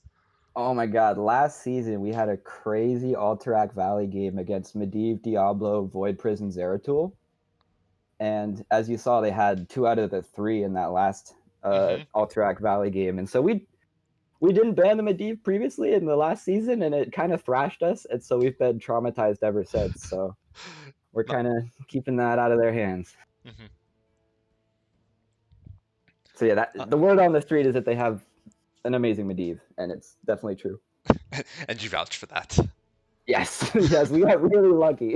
It was such a nail biter come from behind. It was like level 25 to 23 in that Alterac Valley game where we clutched it out versus their Medivh Mhm, Void Prison VP nonsense, mhm. or Epoch VP nonsense. It was a nail biter that previous one, so we don't want to do that again. Totally understandable. Yeah, have you played against Medivh? It's brutal. Good Medivh players are so annoying. There was this one team fight in that previous series I was talking about last season where this Medivh portaled his team and dropped the shield on his entire team. It Mhm. took like maximum damage and blew up on all of us for like 4,800 damage, and our entire team just evaporated. It was Uh, mean. so game one, they had first pick and they took Rhaegar, which gave you, the Div B poster child heroes, Joe and Raynor. Yep. How Yep. excited were you to see that? Uh, Or were you we were pretty worried? stoked, honestly. We were expecting a bunch of priority onto the Mephisto, which we saw in that third game. Hmm. Um, we were worried about the Rhaegar after that game. That I'll tell you, as we started banning it or trying to pick it. Luckily, I think they knew that we love Raynor and Wipeout plays a badass. Not Raynor, Rhaegar, and Wipeout plays a badass Rhaegar, and Hmm. so we would have loved to play it too. But Rhaegar did own us that game because Zarya gets so much lifesteal with the level 20 ulti, and then she just gets to run around and place the best Gravitron Surge or whatever it's called. Hmm. So Just perfectly we got healthy. kind of Mm-hmm. yeah, we weren't stoked to see the Rhaegar, but we were happy to get what we're comfortable on. And I think the game, we were happy with our draft that game, I think. Hmm. So if we get that one back, I think we'll play better. We're still a little rusty on the Cho'Gall, so we'll get it up there.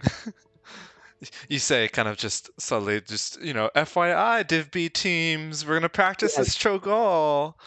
please watch our VODs, listen to our interviews, and ban Cho'Gall against us. We'd love that.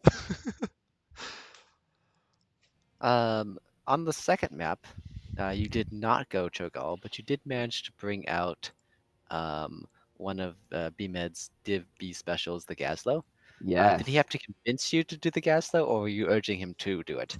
No, we were saying that if he doesn't want to play the Gazlo, he could be Thrall. But all of us, I think, wanted the Gazlo, and I think you saw in that game why we wanted the Gazlo. There are a bunch of amazing, amazing Gravo bombs, especially on that bottom bruiser, where I got to look Hmm. really nice with a stun right after as he saves me from the mosh pit and everything. Hmm. And then at the bot keep that just died, he was in the call like, I threw out the Gravo with my dying breath, and it totally saved the team fight. So Mm-hmm. it was an amazing Gazlo. We were happy to pick it, and we all love when he picks it. Yeah, yeah. We were a little bit worried for you in game two, for kind of the first phase of the map, where Yeah, it was 4v4 and 1v1 there, because it looked a little bit tense. The Spooky Ghost was getting most of the objectives, things like that. But once you started grouping, the ult combos started to get really, really yeah. scary. I think we managed the macro really well. We had a few staggers where people kind of got caught out, but there was one moment where Yrel got killed top lane around point, and I think that was a big turning point where we made an aggressive rotation. We sent one person top while the other 3 did camp. We got the kill on Yrel, which then puts them on the back foot, and Hmm. we get to then take momentum back. And I think we did a really good job of not letting up. Hmm. There was one tense moment again, like on that bottom bruiser, but again, the Gazlo came through and just totally beasted on that team fight. But again, I don't want to take away from my other teammates. Gazlo is obviously very flashy and does his thing very clearly. So he gets a lot of attention. But I mean, everyone played so great tonight that I think we were happy with how that game 2 went after we got tempo back in our hands. Yeah, to be honest, on that bruiser fight, what stuck out to me was Philip K on Johanna, who just stood on that point for like 6 Yeah. minutes, just Yeah, how did taking he the live? beating and just How did he live? hanging out. Exactly. No, that's the amazing play of Wipeout and Philip K. Philip does amazing with the blinds, and then Wipeout was, Good I heals. think behind the vent on the top right, getting Joanna on the bruiser camp point with the heals. So I mean, gotta give it up for the team on that play. Everyone was playing very well in that fight. I think we didn't want to lose that game. We knew we were gonna win that game. Well, good job, good job. Thank you. And then game 3. So game 3, when we were coming into the draft of game 3, Noel and I were talking, and we were like, so we could totally see Lost Vikings on this map. Wondering, is Spooky Ghost, are they going to ban Lost Vikings? How are they going to do this? And they didn't. And then as we started to get through the draft, we're looking Greymane, Mephisto, Zeratul. Man, if BMed picks Lost Vikings, they're just gonna get deleted and wrecked. And so Yeah, it there's would be no way tough, you're right? picking Vikings. That's just not gonna happen. Again, we're gonna have to give it back to BMed, who played out of their mind tonight. He told us that the Vikings were gonna be fine. He was confident, and we listen when the teammate says they're confident in one of their best heroes. So again, I mean, we were not terribly pleased with our draft. I think we got to the fountain mid lane and we're kind of like, okay, how do we kill one of their people? We just didn't have a way to make a kill happen. So we played it, I think, really well for recognizing that. Luckily, because we didn't have much pressure, we had really safe damage, which means you can take those slow, controlled, wait for Zeratul to show to clear the lane the Vikings in, and then we run in and try and grab point and get 8 seconds and then rinse repeat until level 12. Yes. So it's a bit of a slow burn, that one, but yeah, we weren't. Yeah. Twitch chat definitely noticed they're gonna have trouble killing Diablo ever. Yeah, that we did. When we got that reset on his Soul's top lane by the wall, we were so thankful because it gave us 2 or 3 minutes of time where they didn't have an unkillable wallbang machine running around our map.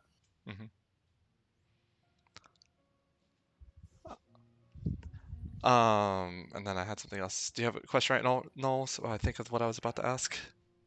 Let's see. I just actually want to ask some more about your practice regime. You mentioned that you have a rotating sort of roster of teammates. How do you deal with that when working out strategies and doing practices? Yeah, I mean, it's interesting. And so sometimes in practice, we'll play with, because we've been pretty on top of our scheduling. So we've had, 2 or sometimes even 3 matches within 8 or 9 days. And so then practice will be primarily with the team that we know is going to be available at the time, because that's partially why we have a rotating cast, is that, people have jobs, kids, lives. And so we got to be flexible around that. And so that's kind of why we picked up some subs and wanted to give everyone playing time. But we tend to do an hour and a half, 2 hours of Storm League as the team that's going to play next. And then sometimes people want to sub out, or sometimes people have to go do stuff. And so we then, trade off, and someone will step out and someone will step in. So that's kind of how it goes down, is it's really based around who's going to play in the upcoming matches. So, and who's available, because again, people have lives. People can't always make the practice times. If their lives Very aren't HOTS, then what are they doing? I hope that they're contributing to the salvation of humanity. That's what I hope they're doing. No, I'm just not like there's a lack of opportunities nowadays. I know. I would love if someone would pick that up. It would be even cooler if it was on my HOTS team. But I'm just making jokes at this point. Thank you guys again for casting us. I hope you guys have fun. I bet it's late for you guys wherever you're at. Nah, we like late stuff. I like late stuff. We like late stuff. All right. So just are there any upcoming matches that you guys are particularly concerned about or practicing for? Yeah, we're looking forward to some scrims, honestly. I think we have one set up with Arrogant Nephilim, who's another opponent in our division. They trounced us in our first meeting. So we are looking forward to getting our revenge in the scrims. Are you aware that we're both members of Arrogant Nephilim? He's totally aware. I'm totally aware. Okay, just double check. Totally aware. I look forward to our scrims as well, and hopefully see you in the finals. Yes, exactly. That's where I want to see you guys. I don't want to see you guys in winners semis or anything. I want that rematch at the back, At the end there, end of yeah. the tournament. Mhm. Yeah. And then besides that, I'm looking forward to our match with Caffeinated Knights. They've been looking super strong, and I think it'll just be a fun match for the people, and hopefully it gets picked up. Thank you guys again for casting this one. It's No always problem. fun when we get a It's get a fun to cast. do. Yep, I like it. Love to hear it. Any last shout outs? Let's see. Again, big shout out to all the people out there contributing to the salvation of humanity. I'd like to give a big shout out to my team. Big shout out to our captain Tornado, who is not playing tonight.